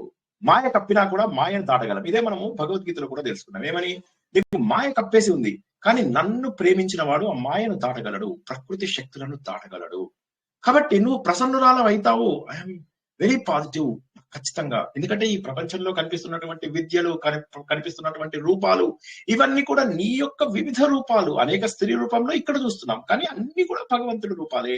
నిన్ను ఎలా స్తుతించాలి, ఏమని స్తుతించాలి? అంతటా వ్యాపించి ఉన్నటువంటి నిన్ను ఏమని స్తుతించాలి? మాకు ఇచ్చేటటువంటి సర్వ సంపదలు అన్ని కూడా నీవే కదా. మేము ఇక్కడ సంపాదించిందంటూ ఏది ఉంది? మా హృదయంలో, బుద్ధిలో, మనస్సులో ఉన్నటువంటి ప్రతి భావానికి నువ్వే కదా కారణం. సృష్టి స్థితి లయలు కూడా నువ్వు చేయగలుగుతావు, మేము చేయగలమా? మేము అస్వతంత్రులం. కానీ మాలో ఉన్నటువంటి దైవత్వాన్ని తెలుసుకోవాలి. లోకం లోపల సుఖశాంతులు అనేటటువంటివి తెచ్చుకోవాలి అంటే, సుఖంతో పాటు దుఃఖం వచ్చి తీరుతుంది. ఆ సత్యాన్ని మనం అందరం గుర్తించాలి. కాబట్టి అమ్మ, మాకు ఆ విషయం తెలుసు. కాబట్టి ఏంటంటే, మేము నిన్ను శరణు పొందినప్పుడు ఏమవుతుందంటే, శాశ్వతమైనటువంటి ఆనందము, సత్ చిత్ ఆనందము అనేది ఏదైతే ఉందో ఆ ఆనందాన్ని మేము పొందుతాము. నువ్వు అద్భుతమైనటువంటి శంఖచక్రాలని విష్ణుమూర్తి దగ్గర తీసుకున్నావు, బ్రహ్మగారి దగ్గర తీసుకున్నటువంటి ఆయుధాలు, శివుడి దగ్గర తీసుకున్నటువంటి ఆయుధాలు, ఇంద్రుడి దగ్గర తీసుకున్నటువంటి ఆయుధాలు, వీటన్నిటి ద్వారా ఒక్కొక్క ఆయుధము ఒక్కొక్క పర్పస్. అన్నిటికీ ఒకటే వాడవు. మనం జీవితంలో మనకు చెప్తున్నారు, ఇది దేవుడికి చెప్పడం కాదు. మన జీవితంలో కూడా ప్రతిదానికి ఒకటే కాదు. సామధాన భేద దండోపాయాలు అని ఎందుకంటారు? ఒక్కొక్క పద్ధతికి అనంత కోటి శతకోటి దరిద్రాలకు అనంత కోటి ఉపాయాలు. ఆ మాట చెప్పడం కోసమై భగవంతుడు ఇక్కడ భగవతి అమ్మవారు ఎవరైతే ఉన్నారో ఆవిడ బ్రహ్మ దగ్గర నుంచి కమండలం తీసుకొని ఇలా నీళ్లు తల్లుతోంది. అంతే మొత్తం వాళ్ళు మటాష్. ఆ తర్వాత మరి విష్ణుమూర్తి దగ్గర నుంచి చక్రం, ఇంద్రుడి నుంచి వజ్రాయుధం, ఒక్కొక్క ఆయుధము ఒక్కొక్క పర్పస్. శివుడిలో ఉన్నటువంటి శూలము, ఇలాగ ప్రతి దానికి కూడా నువ్వే కారణము. ఇక్కడ ఉన్నటువంటి ఆయుధాలన్నీ ఏవైతే మాకు మాలో ఉన్న చెడు గుణాలను పోగొట్టాలో ఆ అన్ని మార్గాలు ఇచ్చేది నువ్వే అని మీనింగ్ ఇక్కడ. అమ్మ నువ్వు చేతి లోపల శూలం తీసుకున్నావు, ఈ చేతిలో చక్రం తీసుకున్నావు అని ఏదైతే మనం 11వ చాప్టర్ లో చదువుతామో దాని అర్థం ఏంటంటే నాలో ఉన్న ఒక్కొక్క దుర్గుణానికి ఒక్కొక్క రకమైన మందు ఉంది. జ్వరం వచ్చినప్పుడు పారాసెటమాల్ వేసుకుంటాను, కోల్డ్ వచ్చినప్పుడు కోల్డ్ యాక్ట్ వేసుకుంటాను. ఇలాగ ఒక్కొక్క వారికి ఒక్కొక్క రకమైనటువంటి మందు నువ్వు ఇస్తున్నావు. నువ్వు మాకు ఆపదలు వచ్చినప్పుడు రుద్రమూర్తి లాగా ఉంటావు. ఇది నేను ఇంతకుముందు ఒక్కసారి చెప్పాను, క్లుప్తంగా చెప్పేస్తాను, టైం కూడా చాలా అవుతుంది. సో ఏంటంటే మనకు 3 రకాల మూర్తులు ఉంటారు. మనం భగవంతుడిని 3 రకాలుగా ప్రార్థిస్తాం. ఒకటి ఏంటంటే కోరికల కోసం ప్రార్థిస్తాం, భోగమూర్తులు అని. రెండవది ఏంటంటే రుద్రమూర్తులు, ఆపదలు వచ్చినప్పుడు ప్రార్థిస్తాం. మూడవది ఏంటంటే యోగమూర్తులు, మనకు జ్ఞానములు వచ్చినప్పుడు ప్రార్థిస్తాము. దీన్నే మనం భగవద్గీతలో ఆర్తులు, అర్థార్థులు, జిజ్ఞాసులు, జ్ఞానులు అనేది అయితే తెలుసుకుంటామో అదే ఇక్కడ. సో కాబట్టి అన్ని రూపాలలో నువ్వు వచ్చావు. నువ్వు అలంకరించుకున్నటువంటి ప్రతి దానికి కూడా ఒక కారణం ఉంది. నీ అలంకరణకు, నీ ఆయుధాలకు ప్రతి దానికి కూడా ఒక రూపం ఉంది. ఒకవైపు చూసినట్లయితే సౌమ్య రూపము, మరోవైపు చూసినట్లయితే భీకరమైనటువంటి రూపము. నీకు 3 కన్నులు కనిపిస్తున్నాయి, సూర్యుడు, చంద్రుడు, అగ్ని అనేటటువంటి కన్నులు. వీటి ద్వారా మా పాపములను భస్మీపటలం చేయగలవు తల్లి నువ్వు. కాళీ కూడా చాలా రూపాలు ఉంటాయి, కాళీకి కూడా రకరకాల రూపాలు ఉంటాయి. కాళీదేవి రూపం లోపల నువ్వు దుర్గుణాలన్నింటినీ కూడా ఎంత నిర్దాక్షిణ్యంగా వాటన్నిటిని తగ్గిస్తావో మాకు తెలుసు తల్లి అని. దక్షిణ కాళి, మహాకాళి, భద్రకాళి, శ్మశాన కాళి, గుహ్యకాళి, ఇలా చాలా ఉంటాయి. అవి మీరు ఏమన్నా పుస్తకాల్లో చూసి అన్ని రకాల కాళీ స్వరూపాలు అని కొడితే మీకు అర్థమవుతుంది. ఒక్కొక్క కాళీకి ఒక్కొక్క రూపము. ఆంజనేయ స్వామిని పూజించే వాళ్ళకి ఆంజనేయ స్వామిలో ఈ రూపాలన్నీ ఉంటాయి. గణపతిని పూజించే వాళ్ళకి గణపతిలో ఈ రూపాలన్నీ ఉంటాయి. రూపాలు అనేటటువంటివి మన సౌలభ్యం కోసము భగవంతుడి ప్రార్థన ద్వారా అలా సాధిస్తూ ఆ శక్తి దగ్గరికి వెళ్తావు. కాబట్టి తప్పక ఏ రూపమైనా పర్వాలేదు. మెయిన్ ఈ చండీ సప్తశతి, దుర్గా సప్తశతి ఎందుకు చేస్తారంటే 12వ చాప్టర్ లో వస్తుంది. మనకు ఉన్నటువంటి సకల చెడు నాశనం కావడానికి. శత్రువులు ఎవరు మనకు శత్రువులు? అది షట్వర్గాలు. శత్రువులు అనే 6 శత్రువులు, వారిని దాటించడానికి, మనకు వచ్చినటువంటి కష్టంల నుంచి దాటించడానికి, మనము మంచి మార్గంలో వెళ్తున్నప్పుడు వచ్చేటటువంటి చెడును దాటడానికి. అందుకే దుర్గా సప్తశతి చదువుతాం. అమ్మవారు చివరిలో చెప్తారన్నమాట, వీళ్ళందరూ ప్రార్థిస్తున్నారు, నువ్వు భీకరంగా ఉన్నావు, సౌమ్యంగా ఉన్నావు, మమ్మల్ని ఏ సమయంలో ఏది కావాలో అది ఇస్తున్నావు, మా లోపల ఉపద్రవాలు పోగొడతావు, మా లోపల బాధలు పోగొడతావు, మా లోపల ఉన్నటువంటి రోగాలను పోగొడతావు, మా లోపల క్రోధాన్ని పోగొడతావు, మోహాన్ని పోగొడతావు. అది కాక ఈ ప్రపంచంలో ఉన్నటువంటి పుస్తకాలన్నీ కూడా నీ గురించే కదా చెప్పేది. వేదాలన్నీ ప్రతిపాదించేది నిన్నే, వేదాంగాలు చెప్పేది నీ గురించే, ఉపవేదాలు చెప్పేది నీ గురించే, ఆఖరికి మనకు వేద వ్యాసులు రాసినటువంటి పురాణాలు కూడా చెప్పేది దాని గురించే. వాల్మీకి రాసినటువంటి రామాయణం, వాల్మీకి రాయకముందు రామాయణం లేదా ఉంది. బ్రహ్మలోకంలో 100 కోట్ల శ్లోకాలతో ఉండేది అది రాముడు పుట్టక ముందే. తర్వాత మళ్ళీ 1 కోటి శ్లోకాలతో స్వర్గలోకంలో ఉంది. దానికి మళ్ళీ వాల్మీకిని రాయమని చెప్పేసి నారదుడు బ్రహ్మదేవుడు అడగడం వల్ల ఆయన రాస్తాడు 24,000లో. దానికి ఆయనకు ఒక షార్ట్ కట్ ఇస్తాడు, 100 శ్లోకి రామాయణం అని. ఆ 100 శ్లోకాలు చెప్పిన తర్వాత ఆయన రామాయణం రాస్తాడు. ఎనీవే అది ఎక్స్ట్రా ఇన్ఫర్మేషన్, మీకు జ్ఞాపకం ఉంటే ఉంచుకోండి, లేకపోతే వదిలేయండి. సో తద్వారా ఏమైంది, మనకు ఒక సరైనటువంటి మార్గాలు. అన్నింటిలో ఉన్నటువంటివి ఇక వేరా, ఇవన్నీ నీ రూపాలే, నీలో ఉన్నటువంటి జ్ఞానమే. నిన్ను ఆశ్రయించుకునే ఈ ప్రపంచం అంతా కూడా ఉంది. మా ఒక్క భూమి లాంటి లోకాలు ఇవి కావు, ఉన్నటువంటి అన్ని లోకాలు నీవే, అన్ని గెలాక్సీలు, అన్ని బ్రహ్మాండాలు కూడా నీవే. వీటన్నిటికీ చాలా సరైనటువంటి మార్గాలు కూడా ఇచ్చావు. కష్టంలను ఇచ్చావు, కష్టంలను దాటడానికి మార్గములు కూడా ఇచ్చావు. ఎన్నో కష్టాలు వస్తుంటాయి మాకు, విష సర్పాలు జీవితం లోపల, మనకు అగ్ని ప్రమాదాలు, నీళ్లతో వచ్చే ప్రమాదాలు, ఆది భౌతిక, ఆది దైవిక, అది ఆత్మిక. ఈ 3 రకాల భయాల నుంచి మమ్మల్ని దూరం చేస్తావు నువ్వే తల్లి. నువ్వు ప్రపంచానికే ఈశ్వరివి. అందుకనే ఈ ప్రపంచం మొత్తాన్ని పరిపాలిస్తున్నటువంటిది నువ్వే తల్లి. కాబట్టి మమ్మల్ని అనుగ్రహించు. ఈ రాక్షసులను చంపి మమ్మల్ని ఎలా అయితే రక్షించావో అదే విధంగా నా లోపల ఉన్నటువంటి శత్రువులందరినీ కూడా నువ్వు సంహరించు తల్లి. ఈ విశ్వంలో ఉన్నటువంటి ప్రతి బాధను నువ్వు ఉఫ్ అంటే ఊదిపోతాయి, ఎగిరిపోతాయి అని చెప్పి అనగానే అమ్మవారు ఎంత సంతోషపడతారో. దేవతలారా మీరు చాలా బాగా అర్థం చేసుకున్నారు. మీరు మీ ఇష్టమైనటువంటి వరాన్ని కోరుకోండి. లోక ఉపకారం కోసం అయితే నేను ఏ వరమైనా కూడా మీకు ఇవ్వగలను. ఎందుకంటే తల్లి పిల్లలకు కావాల్సిన వస్తువులు ఇస్తుంది. ఇఫ్ అండ్ ఓన్లీ ఇఫ్ వాళ్ళ పిల్లలు కనుక సరైనటువంటి కోరికలు కోరుకుంటే, వారు ఏ కోరికలైతే కోరుకోవాలనుకుంటారో ఆ కోరికలకు సంబంధించిన అర్హత వారికి ఉంటే మాత్రమే ఇస్తుంది. అనగానే అప్పుడు వీళ్ళు చెప్తారు, ఎప్పుడు కూడా మమ్మల్ని ఇలాగే శత్రువుల నుంచి, చెడు నుంచి మమ్మల్ని కాపాడు తల్లి. ఆవిడంటుంది అనమాట, ఇప్పుడు మీరు ఈ మన్వంతరం గురించి మాట్లాడుతున్నారు. ఇప్పుడు మనం ఉన్నటువంటిది స్వారోచిష మన్వంతరం. తర్వాత వచ్చేటటువంటి అనేక మన్వంతరాలలో నా రూపం మీ అందరికీ కనిపిస్తుంది. ఇప్పుడు మీకున్నటువంటి శుంభుడు నిశంభుడు మళ్ళీ కూడా వైవస్వత మన్వంతరంలో శ్రీకృష్ణుడి కాలం లోపల వస్తారు. నేనప్పుడు యోగ మాయ రూపం లోపల శ్రీకృష్ణుడి ఇంట్లోపల నేను జన్మిస్తాను. ఎప్పుడెప్పుడైతే ప్రపంచంలో విపరీతమైనటువంటి జ్ఞానము, వైప్రచిత్తము అంటారు దాన్ని, ఎప్పుడెప్పుడైతే ప్రపంచంలో అది వస్తుందో, విపరీతమైనటువంటి పిచ్చి ఆలోచనలు, పిచ్చి పోకడలు, పర్వర్షన్స్ వస్తాయో ఆ సమయం లోపల నేను అవతారం ఎత్తుతాను. భయంకరమైనటువంటి విషయాలు జరుగుతున్నప్పుడు, అజ్ఞానం ఎక్కడ పడితే అక్కడ తాండవిస్తున్నప్పుడు అప్పుడు నేను వస్తాను. ప్రకృతి అంతా కూడా మారిపోతుంది. ఇక్కడ అమ్మవారు చెప్పింది ఏంటంటే, నేను వాళ్ళందరినీ కూడా తినేస్తాను. అప్పుడు నా దంతాలు ఎర్రగా అయిపోతాయి. తన ఉద్దేశం ఎర్రగా అయిపోతాయని కాదు, చెడుని సంహరించడానికి నేను వస్తాను. అప్పుడు ఇక్కడ ఉన్న వాళ్ళందరూ కూడా నన్ను రక్త దంతిక అంటారు. చెడుని నేను నమిలి తినేస్తాను, రక్త దంతిక అంటారు. మిమ్మల్ని అందరినీ నేను కాపాడతాను. తర్వాత వస్తాడు ఇంకొక రాక్షసుడు వస్తాడు. ఆ రాక్షసుడు రురు అనేటటువంటి ఒక ఆయన యొక్క అసురుడు యొక్క కుమారుడు. అతని పేరు దుర్గముడు. ఆ దుర్గముడు వచ్చినప్పుడు వాడిని చంపడానికి నేను వస్తాను. వాడు ఎంతసేపు కూడా యజ్ఞయాగాలు ఆపేస్తున్నాడు, హవిస్సులు అందకుండా చేస్తున్నాడు. అటువంటి వాడిని నేను ఆపడానికి నేను పుడతాను. వాడు యజ్ఞాలు ఆపేయడం వల్ల ఏమైంది, జనాలకు ఏ విధంగా కూడా ఫుడ్ దొరకకుండా అయిపోయింది. యజ్ఞయాగాలు లేకపోతే వర్షించవు మేఘాలు. అప్పుడు నేను శాకాంబరి రూపకంలో వస్తాను. 100 కళ్ళతో నేను వీళ్ళందరినీ, మునులందరినీ కాపాడుకుంటాను. మీరేమంటున్నారు, ఈ స్వారోచిష మనువు గురించి అనుకుంటున్నారు. తర్వాత రాబోయే బోలెడన్ని మనువుల వరకు నావే అనేక రూపాలు కనిపిస్తాయి. శతాక్షి రూపం లోపల, శాకంబరి రూపం లోపల నేను కనిపిస్తాను. నాకు దుర్గా అనే పేరు కూడా అప్పుడే వస్తుంది. ఇప్పుడు మనకు దుర్గతి నాశనం ఏదైతే మన మహిషాసుర మర్దిని ఉందో అది, కానీ అప్పుడు ఈ దుర్గముడు అనేటటువంటి రాక్షసుని నేను చంపినప్పుడు నాకు దుర్గా అనేటటువంటి పేరు కూడా వస్తుంది.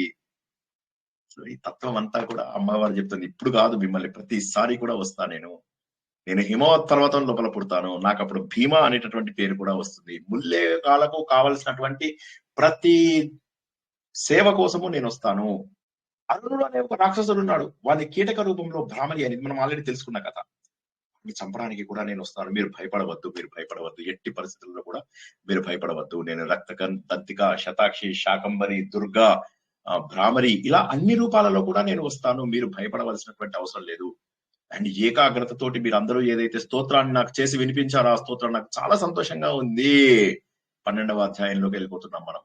మీరు చాలా సంతోషంగా ఉంది. ఇవి చేసినటువంటి వారికి ఎటువంటి ప్రమాదములు ఉండవు. యజ్ఞయాగాదులు, గొప్ప యజ్ఞాలు, గొప్ప కర్మకాండలు, ఇవన్నీ చేసిన వారి కంటే కూడా ఎక్కువ ఫలితాన్ని చండీ సప్తశతి చేసిన వారికి నేను అందిస్తాను. ఎన్నో యజ్ఞాలు, ఆ రోజుల్లో యజ్ఞాలలో బలులు కూడా ఇచ్చేవారు అన్నమాట. సో ఆ బలులు చేసిన వాళ్ళకంటే, దీన్ని అంత కర్మకాండలను అత్యద్భుతంగా చేసిన వారికంటే కూడా నేను ఎక్కువ ఫలితాలు ఇస్తాను. నువ్వు చేసేటటువంటి పూజలు, స్వాహాకారాలు, స్వధాకారాలు, నిత్య పూజలు, వీటన్నింటి లోపల ఇవన్నిటికంటే కూడా ఉన్నతమైనటువంటిది ఈ స్తోత్రాన్ని చదివితే చాలు. ఈ స్తోత్రాన్ని నువ్వు గనక ప్రేమగా చదివినట్లయితే చాలు. లోక కళ్యాణం కోసమై నువ్వు గనక ఈ స్తోత్రాలను చదివితే మరీ మంచిది. ఇప్పుడు అర్థమైందా చండీయాగం ఎందుకు చేస్తామో? మనం లోక కళ్యాణం కోసం చేస్తాం. నా అవతారాలు విన్నవాడికి వాడి లోపల ఆటోమేటిక్ గా వీరత్వం కలుగుతుంది. వాడు శక్తులు క్రోడీకరించి తను విజయాన్ని సాధించగలుగుతాడు. కాబట్టి అటువంటి భయంకరమైనటువంటి కష్టాలన్నింటినీ కూడా నేను పోగొట్టేటటువంటి అవకాశం ఉంది. పిల్లల లోపల కొన్ని ప్రాబ్లమ్స్ వస్తాయి, చిన్న పిల్లలకు వచ్చేటటువంటి ప్రాబ్లమ్స్, అవన్నీ కూడా నేను పోగొడతాను. ఎన్నో రకాల చెడు గ్రహాల యొక్క దోషాలు వస్తూ ఉంటాయి పిల్లలకి. ఆ దోషాలన్నింటినీ కూడా నేను పోగొట్టేటటువంటి అవకాశం ఉంది. వాళ్ళు పూర్వజన్మలో చేసుకున్నటువంటి కొన్నిటి వల్ల కొన్ని భరించలేనివి, కొన్ని తట్టుకోలేనివి, వాటన్నింటికి కూడా చండీ స్తోత్రం అనేటటువంటి మీకు ఏదైతే చేశారో 11వ అధ్యాయంలో, అది చేసిన వారికి నేను చక్కగా వారికి కష్టంలను తొలగిస్తాను. అంతెందుకు, నవగ్రహాల బాధ గురించి మనం మాట్లాడుతున్నాము. ప్రతి నవగ్రహానికి ఒక అమ్మవారు ఉన్నారు. ప్రతి నవగ్రహానికి ఒక అమ్మవారు ఉన్నారు. కాళీ, తారా, త్రిపుర, ఇవి మనం మాతంగి, చెన్నమస్త, భైరవి, ఇవన్నీ ఒక్కొక్క దానికి ఒక్కొక్కళ్ళు ఉంటారు. అవి చదువుకుంటే సరిపోతుంది. అవన్నీ చదవాల్సినటువంటి అవసరం లేదు. కేవలము నా చండీ సప్తశతి ఇది చదివినట్లయితే మీకు అన్ని రకాల కష్టముల నుంచి మీరు దూరం అవుతారు. అన్ని రకాల కష్టములు ఏవైతే ఉంటాయో మీ లోపల అవన్నీ కూడా పోతాయి. ఎన్నో రకాల కష్టాలు వస్తూ ఉంటాయి. ఒంటరిగా ప్రయాణం చేయవలసి వస్తుంది. జీవితంలో ఎన్నో రకాల కష్టాలు పడవలసి వస్తుంది. అవన్నింటి నుంచి నేను కాపాడతాను. ఎన్నో నవగ్రహాలకి సూర్యుడు, దానికోసం మనం మాతంగి చదువుకోవాలి, చంద్రుడి కోసం భువనేశ్వరి చదువుకోవాలి, బుధుడి కోసం షోడశి మంత్రం చదువుకోవాలి, బృహస్పతి కోసం తారా మంత్రం చదువుకోవాలి, శుక్రుడి కోసం కమలాత్మిక చదువుకోవాలి, శని కోసం అని చెప్పి కాళీ మంత్రం. ఇవన్నీ అవసరం లేదు. చండీ సప్తశతి చేస్తే చాలు. మీ దుర్గతిని పోగొట్టేటటువంటిది నాదు. మీరు యుద్ధములలో, పోరాటాలలో, జీవిత సమరంలో ఎక్కడ వాడుకున్నా కూడా సరే, ఎందుకంటే ఇది మహోన్నతమైనటువంటి స్తోత్రము అని చెప్పేసి అమ్మవారు చెప్తూ ఉంటే వీరందరూ కలనీల పర్యంతమై వింటూ ఉంటారు అనమాట. ఈ ప్రపంచంలో ఎవరెవరైతే వేరే వాళ్ళని హింసిస్తూ ఉంటారో వాళ్ళందరినీ కూడా నేను నాశనం చేస్తాను, రకరకాల అవతారాల రూపంలో వస్తాను అని చెప్పేసి చెప్పగానే అప్పుడు వాళ్ళందరూ ఆశ్చర్యపోతారు. భగవతి అనేటటువంటిది ఎవరు? ఒక మహామాయ. ఆ మాయకి చిక్కనటువంటి ప్రాణి లేదు. అహంకార మమకారాలు ఏవైతే ఉంటాయో అవన్నీ కూడా ఆమె యొక్క రూపాలే. ఇవన్నీ కూడా ఆమె యొక్క రూపాలే. కాబట్టి వాటన్నింటినీ కూడా మనం పోగొడతాము. ప్రళయకాలం లోపల అమ్మవారు ప్రళయ రూపంలో ఉంటుంది, కానీ మళ్ళీ సృష్టి చేసేటప్పుడు మళ్ళీ సృష్టి రూపంలో ఉంటుంది. కాబట్టి సృష్టి ప్రళయము చేసేటటువంటిది అమ్మవారే. మళ్ళీ మనకు ఉన్నటువంటి పాపాల బట్టి, కర్మలను బట్టి మళ్ళీ మనం జన్మలను ఎత్తుతూ ఉంటాము. ఆవిడే సరస్వతి, ఆవిడే లక్ష్మి, ఆవిడే పార్వతి, అన్ని రూపంలో ఉన్నటువంటిది ఆవిడే. పరబ్రహ్మలో ఉన్నటువంటి ఆ శక్తిని మనము కూడా స్వీకరించవచ్చు అని అత్యద్భుతమైనటువంటి 12వ అధ్యాయము పూర్తయింది. సో 11, 12 అధ్యాయాలలో మెయిన్ మనం ఏం నేర్చుకున్నామంటే 11వ అధ్యాయం లోపల స్తోత్రము. మళ్ళీ మీ అందరికీ చెప్తాను. 1, 4, 5, 11లో స్తోత్రాలు ఉంటాయి. ఓకే, ఈ స్తోత్రాలు చదువుకుండడం చాలా మంచిది. 1, 4, 5, 11 భగవంతుడి లక్షణాలు. ఎవరైనా ఒక్కసారి చెప్తారా? నేను ఇప్పుడు అన్న స్టేట్మెంట్ రిపీట్ చేయండి ఎవరైనా దయచేసి. 1, 4, 5, 11 అధ్యాయాల్లో స్తోత్రాలు ఉంటాయని చెప్పారు. అవి ఏం చెప్తాయి? ఆ స్తోత్రాలు ఏం చెప్తాయి?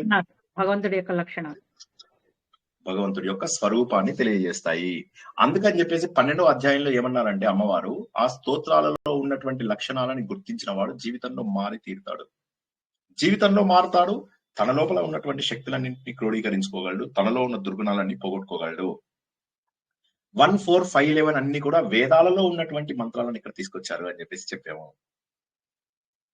అటువంటివన్నీ కూడా మనము తెలుసుకోవాలి. తెలుసుకున్నట్లయితే వాటన్నిటి నుంచి మనకు ఇది మీరేదో ఫలశ్రుతి అనుకోకండి. 12వది ఏంటంటే వేదంలోంచి వచ్చినటువంటి విషయాన్ని మనకు అమ్మవారు సులభంగా చెప్పడానికి మనకు ప్రయత్నం చేస్తున్నారు. కాబట్టి ఆ విషయాన్ని మనం గుర్తించినట్లయితే మనకు అన్ని విషయాలు కూడా అర్థమవుతాయి. ఇప్పుడు మనకు 1వ అధ్యాయాన్ని మనం ధ్యాన రూపంలో చేసుకున్నాము 4ని. తర్వాత ఇప్పుడు 5వ దాన్ని మనము కొంత చేసుకున్నాము ఆల్రెడీ. మిగతాది ఇప్పుడు ఈ రోజు పూర్తి చేసుకుందాము, ధ్యాన రూపం లోపల చేసుకుందాము. ఇక మిగిలేది ఏంటంటే 11వ అధ్యాయం మిగులుతుంది. 11వ అధ్యాయం యొక్క ధ్యానం రేపు. తర్వాత 13వ అధ్యాయం లోపల సురధుడు వైశ్యుడు అయినటువంటి సమాధి, వీరిద్దరికి ఏం జరిగింది అనేది తెలుసుకుంటాము. దాంతో మనకు పూర్తయిపోతుంది. ఓకేనా? ఏమైనా ప్రశ్నలు ఉంటే అడగండి. ఇవాళ ఇంకొక 5-10 నిమిషాలు కాస్త ఓపిక పట్టండి. ఎందుకంటే మనము ప్రశ్నలకు కూడా సమయం ఇస్తున్నాం కదా, కాస్త ఓపిక పట్టవలసిందే, తప్పదు. ప్రశ్నలు ఉన్న వాళ్ళు మాత్రం అడగండి. జై శ్రీకృష్ణ. వెంటనే ధ్యానానికి తగ్గటువంటి పోజు లోపల కూర్చోండి అందరూ కూడా. ఇప్పుడు 5వ అధ్యాయము స్తోత్రము చదవలేని వాళ్ళ కోసం అని చెప్పేసి మనము ధ్యాన రూపంలోకి వెళ్తాము. జై శ్రీకృష్ణ స్వామి. చెప్పండి అమ్మా. నేను రోజు 7 రోజుల నుంచి చదువుతున్నానండి మొత్తం దుర్గా సప్తశతి. ఇప్పుడు అర్థం తెలిసింది కదమ్మా, ఇప్పుడు మళ్ళీ చదవండి. ఎందుకంటే అర్థం తెలియకుండా చదవకూడదు. ఇవన్నీ కూడా అర్థం తెలిసి చదివితే గొప్ప ఫలితాలను ఇస్తాయి అవి. ఇప్పుడు మీకు అర్థం తెలిసిందా అమ్మా? అర్థం తెలిసింది కదమ్మా.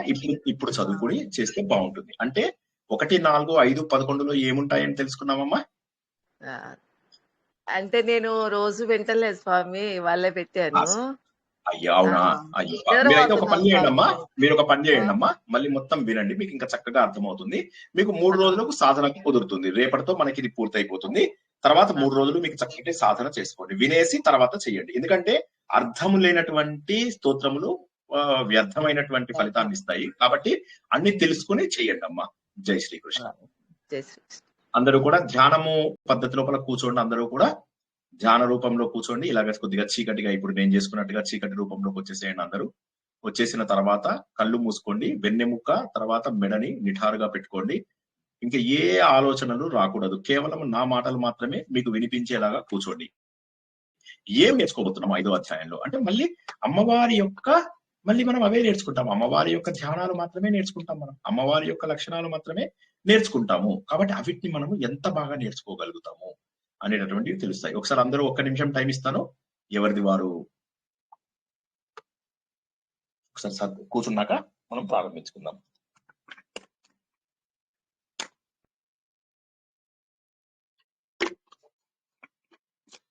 ఇరవై సెకండ్లు టైం ఇస్తాను.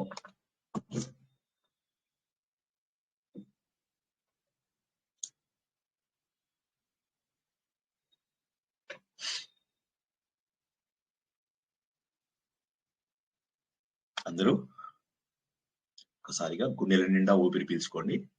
3 సార్లు ఓంకారం చెప్పిన తర్వాత ధ్యాన రూపంలో భగవంతుడిని అర్థం చేసుకోవడానికి ప్రయత్నం చేద్దాం.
భగవతి వేదస్వరూపం,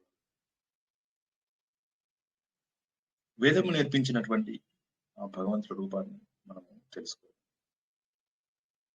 అమ్మ మహాదేవి, దేవతలకే దేవి. మహాదేవి అంటే దేవతలకే దేవి. దేవ అంటే అర్థము వేదములలో చెప్పబడినటువంటి భగవంతుడు. వేద దేవ. ఆ దేవుళ్ళందరికీ కూడా దేవి అమ్మవారు మహాదేవి. ఆవిడ శివ. శివ అంటే ఏంటి? శివ అంటే మంగళ స్వరూపము, మంగళమును చేసేది, మనకు సదా మంగళమును చేసేది. ఆ అమ్మకు మనం ఎప్పుడు వందనం చేయవలసిందే. సృష్టికి కారణము అమ్మా నువ్వే. మా పైన మాయ కమ్మింది. మాయ అనేటటువంటి ప్రకృతి, సాత్విక, రాజసిక, తామస, ఈ 3 గుణాలు మా లోపల ప్రవేశపెట్టావమ్మా. దాటడం అనేది కేవలం నీ వల్ల మాత్రమే సాధ్యం. అందుకే నీకు అనేక నమస్కారములు చేస్తున్నాను. అనేక రూపంలో నిన్ను మేము పూజిస్తూ ఉంటాం, కానీ నువ్వు నిరాకార రూపంలో ఉన్నటువంటి మా అమ్మవి. కోపంగా ఉన్నప్పుడు రౌద్ర అంటాము. నువ్వు శాశ్వతం, మేమందరము అశాశ్వతము, శరీరధారులము అశాశ్వతము. నువ్వు శాశ్వతము. మాలో ఉన్న ఆత్మ కూడా శాశ్వతము. అందుకే నిత్య అని చెప్పి పిలుస్తాము. అందరినీ ధరిస్తావు కాబట్టి నేను ధాత్రి అంటామమ్మా.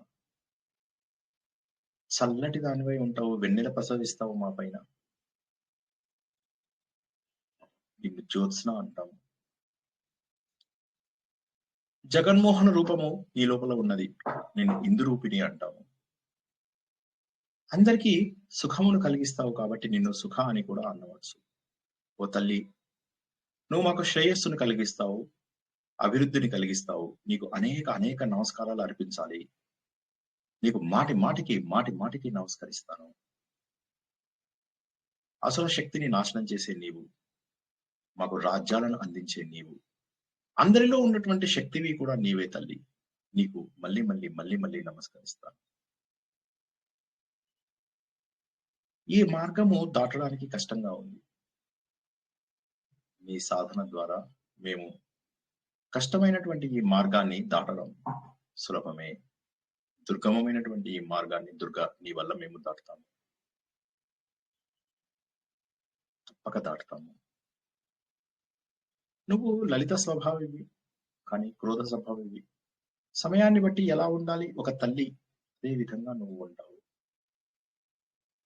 నువ్వు పార్వతివి, నువ్వే ఖ్యాతివి, నువ్వే కౌశికివి, నువ్వే కాలివి.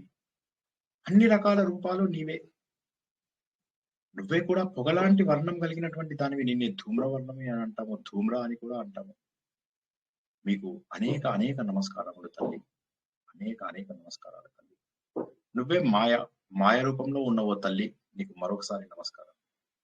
గుండె నిండా నమస్కారం చేస్తున్నాను, వందనములు అర్పిస్తున్నాను, పాదాభివందనం అర్పిస్తున్నాను తల్లి. అందరికీ కూడా చిత్తవృత్తులు, రకరకాల చిత్తవృత్తులు ఉన్నాయి. ఆ వృత్తులు ఎవరు కనిపిస్తున్నారు తల్లి? నువ్వే కదా. మా లోపల ఎన్నో ఆలోచనలు వస్తూ ఉంటాయి, కానీ నిశ్చయాత్మకమైన డెసిషన్ మేకింగ్ చేసుకోగలిగే బుద్ధి ఎవరమ్మా? నువ్వే కదా. మా బుద్ధి కూడా నువ్వే. చిత్తము అనగా ఎప్పటి నుంచో నాలో పెట్టుకున్నటువంటి భావనల తల్లి. ఆ స్టోరేజ్ కెపాసిటీ నాకు ఎక్కడి నుంచి వచ్చింది? అవన్నీ ఒక దగ్గర దాచుకునే శక్తి నాకు వచ్చింది కదా, అది కూడా నువ్వే తల్లి. అందులోంచి సరైనటువంటి నిర్ణయాన్ని తీసుకునేటటువంటి బుద్ధి రూపం కూడా నీదే తల్లి. జీవితంలో ఎన్నో కష్టాలు పడుతున్నాం, అలసిపోతున్నాం. సరైనదేదో సరి కానిదేదో తెలియడం లేదు. ప్రతిరోజు అలసిపోతున్నాం, కాబట్టి మాకు నిద్రారూపంలో కనిపిస్తున్నావు తల్లి. ఆ నిద్రారూపంలో ఉన్నటువంటి నీకు అనేక అనేక నమస్కారాలు. ఓ జనని, మాకు ఆకలి ఇచ్చేది నువ్వే, ఆ ఆకలికి నీ తీర్చేది కూడా నువ్వే. అటువంటి నీకు మేము ఎన్ని నమస్కారాలు చేసినా కూడా తక్కువనే. మమ్మల్ని నిరంతరము కూడా వెంటనే ఉండి నడిపిస్తూ ఉంటావు. ఛాయ రూపంలో, నీడ రూపంలో. ఏ విధమైనటువంటి కష్టము రాకుండా మా ప్రతిబింబం లాగా మాతో ఉంటావు. ఆ ఛాయ రూపంలో ఉన్న నీకు అనేక అనేక నమస్కారాలు. నువ్వు అన్ని రకాల శక్తులలో ఉన్నావు. మాట్లాడుతున్నానంటే ఆ శక్తి నీదే, వింటున్నాను అంటే ఆ శక్తి నీదే, నడుస్తున్నాను అంటే ఆ గమన శక్తి నువ్వే, చేతులతో పని చేస్తున్నాను అంటే ఆ క్రియాశక్తి కూడా నువ్వే. ఆ శక్తి రూపమైనటువంటి నీకు నేను నమస్కరిస్తున్నాను తల్లి. మా లోపల కోరికలన్నీ కూడా కారణం నువ్వే తల్లి. ఆ తృష్ణారూపంలో ఉన్నటువంటి నీకు అనేక అనేక నమస్కారాలు ఓ జగత్మాత. ఈ ప్రపంచం మొత్తానికి కూడా నువ్వే తల్లివి. మా కోరికలను తెలుసుకుని మా కోరికలను తీర్చే బాధ్యత నీది. ఓ తల్లి, మా లోపల ఓర్పు ఉంది. పిల్లల విషయంలో, మిత్రుల విషయంలో, బంధువుల విషయంలో, ఉద్యోగ విషయంలో మేము ఓర్పుగా ఉన్నాము. ఆ ఓర్పుగా ఉండడానికి కారణమైనటువంటి క్షమ కూడా నీ కారణమే తల్లి. అటువంటి లక్షణం మాకు ఇచ్చినందుకు నీకు మళ్ళీ మళ్ళీ నమస్కారం చేస్తున్నాను తల్లి. హృదయపూర్వకమైనటువంటి నమస్కారాలు చేస్తున్నాను. నేను పుట్టినటువంటి వర్ణము నేను అనుకుని వచ్చినటువంటిది కాదు. నా తల్లిదండ్రులు నేను కావాలి అనుకుని వచ్చినటువంటి వాళ్ళు కాదు. కానీ అవి నీ వల్లనే నాకు వచ్చాయన్న విషయం తెలుసు. కాబట్టి నాకు జన్మనిచ్చినందుకు నేను నీకు కృతజ్ఞతలు తెలియజేయాలి కదా. ఏవో కోరికలు కోరుకుంటూ నిన్ను బాధించే బదులుగా నాకు ఇచ్చిన దాని గురించి నేను నిన్ను నమస్కారాలు అర్పిస్తూ నా ధన్యవాదాలను తెలియజేస్తాను తల్లి. నన్ను పుట్టించినటువంటి ఈ లక్షణానికి నిన్ను నేను మనస్ఫూర్తిగా హృదయపూర్వకంగా ధన్యవాదాలు తెలుపుకుంటున్నాను తల్లి. చెడు పనులు చేసినప్పుడు మా లోపల ఒక రకమైనటువంటి సిగ్గు వస్తుంది. అయ్యో తప్పు పని చేశానే అని చెప్పి. ఆ సిగ్గు రూపం కూడా నువ్వే. ఇది అమోఘమైనటువంటి దైవీ సంపద తల్లి. అది ఇచ్చినందుకు నీకు అనేక అనేక వందనాలు, నీకు ప్రణామములు, నీకు నమస్కారములు. మనస్సు నిగ్రహంగా ఉంటే దానిని మేము శమము లేదా శాంతి అంటాం కదా తల్లి. మాకు శాంతినిచ్చే రూపంలో ఉన్నటువంటిది నువ్వే. ఆ మనస్సుని, అంతరింద్రియమైనటువంటి ఆ మనస్సుని నిగ్రహించుకోవడంలో మాకు ఉపయోగపడే శాంతి రూపంలో ఉన్నటువంటి అమ్మవారివి నువ్వే. నీకు ఎన్నో విధాలుగా నమస్కారం. మాకు అజ్ఞానం ఉంది. ఈ అజ్ఞానాన్ని నువ్వు కాంతి రూపంలో పోగొడతావు. అందుకే మేము గాయత్రి మంత్రం రూపం లోపల, సూర్యుడి రూపం లోపల నిన్ను పూజిస్తూ మా లోపల ఉన్న అజ్ఞానాన్ని పోగొట్టమంటావు. కాబట్టి ఆ కాంతి రూపంలో ఉన్నటువంటి తల్లి నీకు నమస్కారాలు. సకల సంపదలు మాకు అందించే ఓ లక్ష్మి, అందులో ధైర్యము మాకు చాలా అవసరం. మిగతా సంపదలతో పాటు అవి ఇచ్చే నీకు అనేక ప్రణామాలు. మేము చేసే ప్రతి పనిలో కూడా నువ్వు ఉన్నావు. ఏ పనిలో అయినా కూడా ధర్మబద్ధమైనటువంటి ప్రతి పని భగవంతుడి పని. నీకు ఎన్నోసార్లు నమస్కారం చేస్తున్నాను. జ్ఞానము, ఈ జ్ఞానం నేను గుర్తుంచుకోవాలి కదా, మాటి మాటికి మర్చిపోతూ ఉంటాను. కానీ తన చేసిన నాకు స్మృతి, మెమోరీ ఉంటుంది తల్లి. ఆ స్మృతిని ఇచ్చినటువంటి నీవు. స్మృతివి నీవే, ధృతివి నీవే, శృతివి నీవే. తల్లి నీకు నేను నమస్కారాలు అర్పిస్తున్నాను. నా సంస్కారాలన్నీ కూడా జ్ఞాపకం ఉంచుకునే నన్ను నా దయారూపంలో రక్షిస్తున్నావు. మాలో ఉన్న దయ ఎక్కడిదో కాదు, నీవు మాకు అందించినటువంటి దయనే మేము జీవరాశుల పైన అందిస్తూ ఉన్నాం. నేను తెచ్చుకున్న లక్షణం కాదు తల్లి, ఇది నాకు జన్మతః వచ్చిన లక్షణం. నీకు అనేక రూపాలు ఉన్నటువంటి నీకు నమస్కరిస్తున్నాను, అనేక సార్లు నమస్కరిస్తున్నాను. నా లోపల సంతోషం అప్పుడప్పుడు పట్టరాని ఆనందం కలుగుతూ ఉంటుంది. తెలియని ఆనందం. ఎందుకు వస్తుందో తెలియదా ఆనందం. ఒక్కొక్కసారి ఉత్తగా భోజనం చేస్తే కూడా రావచ్చు తల్లి. ఈ సంతోషం ఎవరిచ్చారు? ఎక్కడి నుంచి వచ్చింది? నేను సాధించుకున్నది కాదు. జైల్లో ఉన్నవాడు కూడా తల్లి సంతోషాన్ని వెతుక్కుంటాడు. కష్టాలు పడుతున్న వ్యక్తి కూడా సంతోషాన్ని వెతుక్కుంటాడు. సంతోషంలో ఉన్నవాడు ఆ సంతోషంలోనే కొనసాగాలి అని అనుకుంటాడు. ఆ సంతోష రూపంలో మాకు అందించేటటువంటి ఆ దయారూపం నీదే తల్లి. తల్లి తల్లి తల్లి అని నిన్ను మాటి మాటికి అంటున్నాను అంటే నీ కరుణ, నీ దయ తల్లికి ఏమాత్రమో తీసిపోవు. అందుకే నేను మాతృ రూపంలో పూజిస్తున్నాను. నువ్వు అమ్మల కన్నా అమ్మవి. నీకు నమస్కారాలు, మాటి మాటికి వందనాలు, పాదాభి వందనాలు. నువ్వు అన్ని ప్రాణులలో కూడా సర్వాంతర్యామిగా ఉన్నావు. మా ఊహలలో ఉన్నావు, భ్రమలలో ఉన్నావు, మా భ్రాంతిలో ఉన్నావు. ఓ తల్లి, అవన్నీ కలిగించేది కూడా నువ్వే. నువ్వు ఇచ్చినటువంటి ప్రకృతి శక్తులే ఆధారం. అలాంటి జనని నీకు పదే పదే పదే పదే నమస్కారాలు అర్పిస్తున్నాను తల్లి. ప్రపంచంలో పిపీలికాది బ్రహ్మ పర్యంతం ఉన్నది బ్రహ్మ పదార్థమే అని చెప్పావు తల్లి. అన్ని భూతాలలో ఉన్నటువంటిది నువ్వే, అన్ని ప్రాణాలలో ఉన్నటువంటిది నువ్వే. మా కర్మేంద్రియాలలోను, జ్ఞానేంద్రియాలలోను, మా అంతఃకరణాలలోను నువ్వే ఆధారం తల్లి. వీటన్నిటికీ ఆధారభూతంగా ఉన్న నీకు, నువ్వు సర్వాంతర్యామివి అని చెప్పి తెలిసినప్పుడు నీకు ఎల్లవేళలా నమస్కరించకుండా నేను ఎలా ఉండగలను?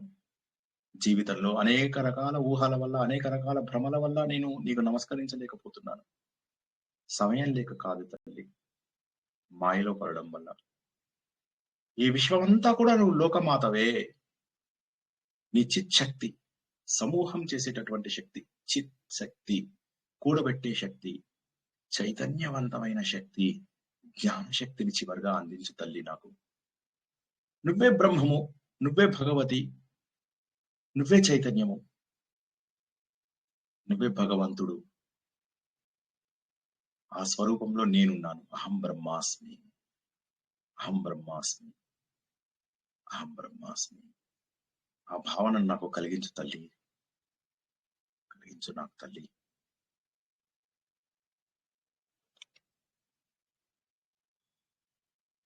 పదే పదే నమస్కారములు, పదే పదే ప్రణామములు. ప్రతిరోజు కృతజ్ఞతలు చెప్పకపోవచ్చు. ఈ 10 రోజులలో తప్పక కృతజ్ఞతలు తెలియజేస్తాను.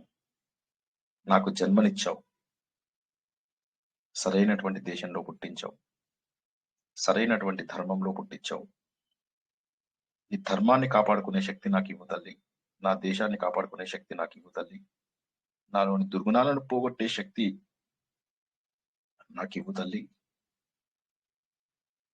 పదే పదే వందనాలు, నమస్కారాలు. ఎంత స్తుతించినా సరిపోదు, ఎందుకు ఎన్ని జన్మల అదృష్టం ఉంటే నేను నీ ప్రతిబింబంగా పుట్టాను తల్లి. పదే పదే కృతజ్ఞతలు. శ్రీమాత్రే శ్రీమాత్రే శ్రీమాత్రే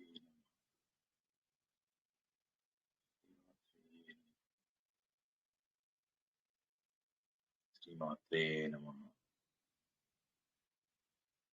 శ్రీమాత్రే నమః శ్రీమాత్రే శ్రీమాత్రే నమః శ్రీమాత్రే నమః శ్రీమాత్రే నమః శ్రీమాత్రే నమః శ్రీమాత్రే శ్రీమాత్రే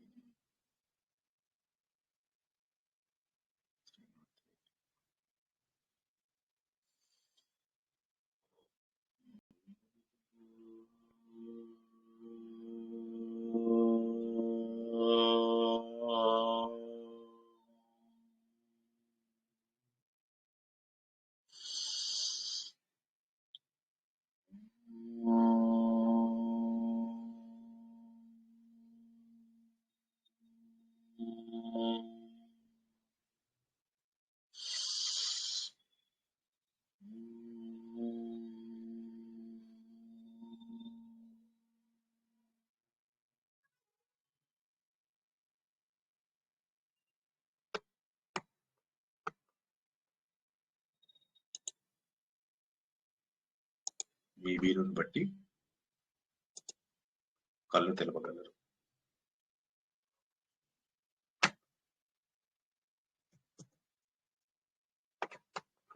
అందరూ కూడా మీ వీలుని బట్టి కళ్ళు తెరవండి. హడావిడి లేదు, ప్రశాంతంగా తెరవండి. ప్రశాంతంగా కళ్ళు తెరవండి. తొందరపడకండి. రెండు చేతులను ఒకదానితో ఒకటి రాపిక్ చేసుకుని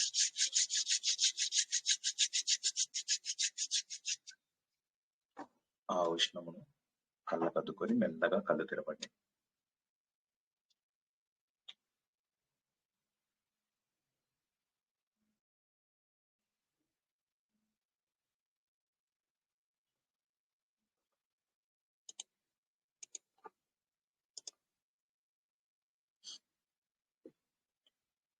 ఆత్మ సుఖము వీడి నీ ఆట కొరకు పాత్ర పోషణ చేసేది సూత్రధారి.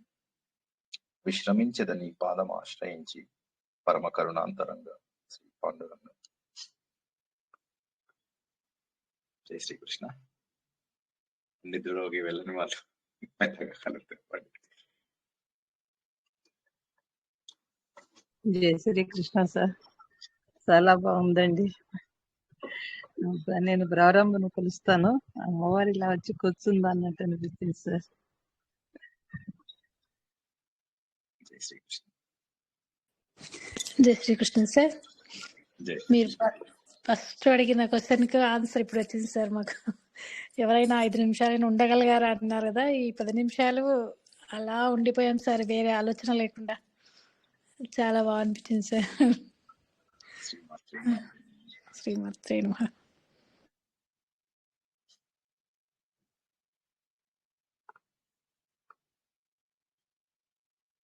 భగవంతుడు అందించినటువంటి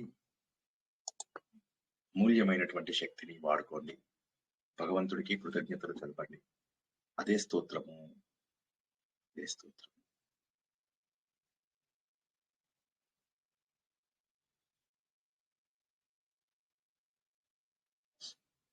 ఎవరైనా మాట్లాడాలంటే మాట్లాడండి, లేకపోతే ఈరోజు ముగించుకుని రేపటికి సిద్ధం.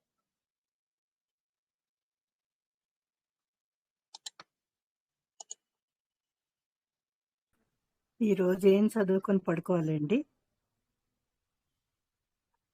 ఈరోజు 1, 4, 5 చదువుకొని పడుకోండి. 11 చదువుకున్నాం. 11 రేపు 11 మీనింగ్ చెప్పుకున్నాం. ఇవాళ ధ్యానం రూపంలో రేపు చేసుకున్నాం. 1, 4, 5 చదువు. ఏది మీకు వీలైతే అది చదువు. అంటే అర్థంతో చదవండి. ఇప్పుడు నేను చెప్పినట్టుగా ఏదైతే అర్థం చేయిస్తూ చెప్పానో ఆ పద్ధతిలో చేస్తేనే ఫలితము. ఏదో అడ్డగోలుగా కాకుండా మనస్ఫూర్తిగా భగవంతుడిని ఫీల్ అవుతూ ఆ మాటలన్నీ గుర్తు తెచ్చుకుని ఆ మాటలన్నీ అర్థం చేసుకుంటూ చేస్తే చాలు. అదే కదా మనకు వేదం చెప్పిందల్లా భగవంతుని ఎలా అర్థం చేసుకుంటాము? ఆయన చెప్పినటువంటి లక్షణాల ద్వారానే మనం అర్థం చేసుకుంటాం. అలా అర్థం చేసుకుంటూ ప్రశాంతంగా నిద్రపోండి. సేపు ధ్యానం చేసుకోండి. 1, 4, 5, 11 ఏది చదువుకున్నా పర్వాలేదు. ఎందుకంటే మనం 4ంటిది కూడా మీనింగ్ తెలుసుకున్నాం. రేపు 11ది ధ్యానం ఉంటుంది. 13 అధ్యాయము చెప్పుకొని ముగించుకుంటాం.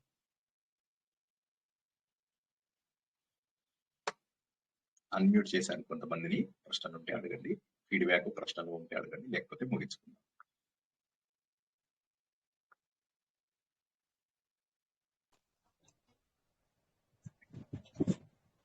సార్ చెప్పండి. ఇప్పుడు దాకా చెప్పిన 1, 4, 5, 11 అధ్యాయాల్లో అమ్మవారి శ్లోకాలు కొంచెం ఫోన్లో పెడతారా సార్? వీలైతే మొత్తం చదువుకోండి. మీరు ఇప్పుడు 5లో 5 చదువుకోండి బెటర్. 5 లోపల ఇప్పుడు నేను చెప్పింది ఒక పని చేయండి అమ్మా. మీరు శ్లోకాల బదులుగా ఇప్పుడు నేను చెప్పిన ధ్యానమే మనకు చేసుకోండి. ఇది మళ్ళీ వీడియో పంపిస్తాను కదా, అదే ధ్యానం చేసుకోండి. ఇప్పుడు నాకు శ్లోకాల నంబర్స్ నాకు నోటికి లేవు. 5వ చాప్టర్, బేసికల్లీ 5వ చాప్టర్. అంటే దుర్గా సప్తశతి బుక్ లేదు సార్, అందుకని. ఎవరైనా పెడతారు. అదే అందుకే మీకు పెట్టే ఉన్నాయండి, నిన్న పెట్టారు. అదే పుస్తకాలు అన్ని కూడా ఆన్లైన్ లో పెట్టారండి మన గ్రూప్ లోపల. చదువుకోవచ్చు. నిన్న పెట్టింది, మొన్న పెట్టింది. బ్రహ్మవాచ 4th అధ్యాయం 5th అధ్యాయం పెట్టారు. మన గ్రూప్ లో ఉన్నాయమ్మా. ఒక్కసారి పైకి వెళ్ళి చూడండి. మీరు కొద్దిగా గ్రూప్ లో కొద్దిగా పైకి వెళ్ళినట్లయితే అన్ని మంత్రాలు కనిపిస్తాయమ్మా మీకు. యాదేవి సర్వభూతేషు కూడా ఉందండి అందులోనే. యాదేవి అని ఉన్నది మొత్తము ఈ అధ్యాయమే. యాదేవి అని వచ్చిందంతా కూడా 5వ అధ్యాయమే.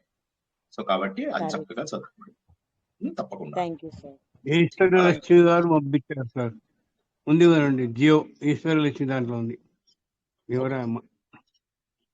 జై శ్రీకృష్ణ. ఇప్పుడు మెడిటేషన్ జరిగిందంతా కూడా యాదేవి సర్వభూతేషు కనే కదా సార్ మనకు జరిగిందంతా కూడా? మొత్తం యాదేవి సర్వభూతేషే. అదే సార్, అదే అన్ని అలాగే అనిపించింది. Thank you sir. జై శ్రీకృష్ణ. రేపటితోటి మనకు సప్తాహం ముగుస్తుంది.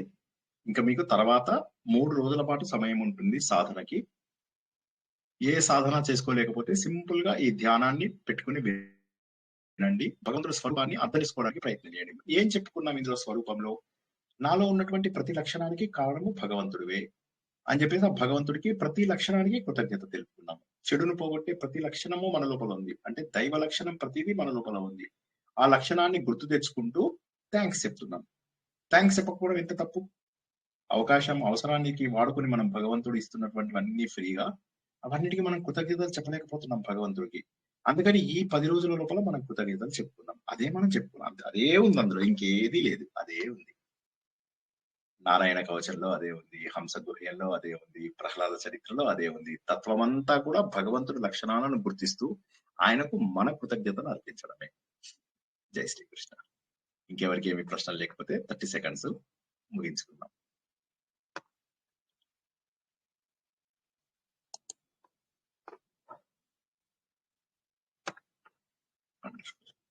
అందరూ కూడా ఈరోజు నేర్చుకున్నటువంటి ధ్యాన పద్ధతిలో స్తోత్రములను ఎలా మనసులో ముద్రించుకోవాలి, ఇది దేవుణ్ణి చేరుకోవడానికి కోసం అని చెప్పి సూపర్ ఫాస్ట్ దారి అన్న సత్యాన్ని గుర్తిస్తారని, వీలైనంత మంది మరిన్నిసార్లు ధ్యానాన్ని వింటూ అలవాటు చేసుకుంటూ ఆ భావాలని తెచ్చుకోవడమే మనకు ముఖ్యము. ఎన్ని స్తోత్రాలు హడావిడిగా చదివామనేది వదిలేసేయండి. ఇప్పటికైనా వదలండి.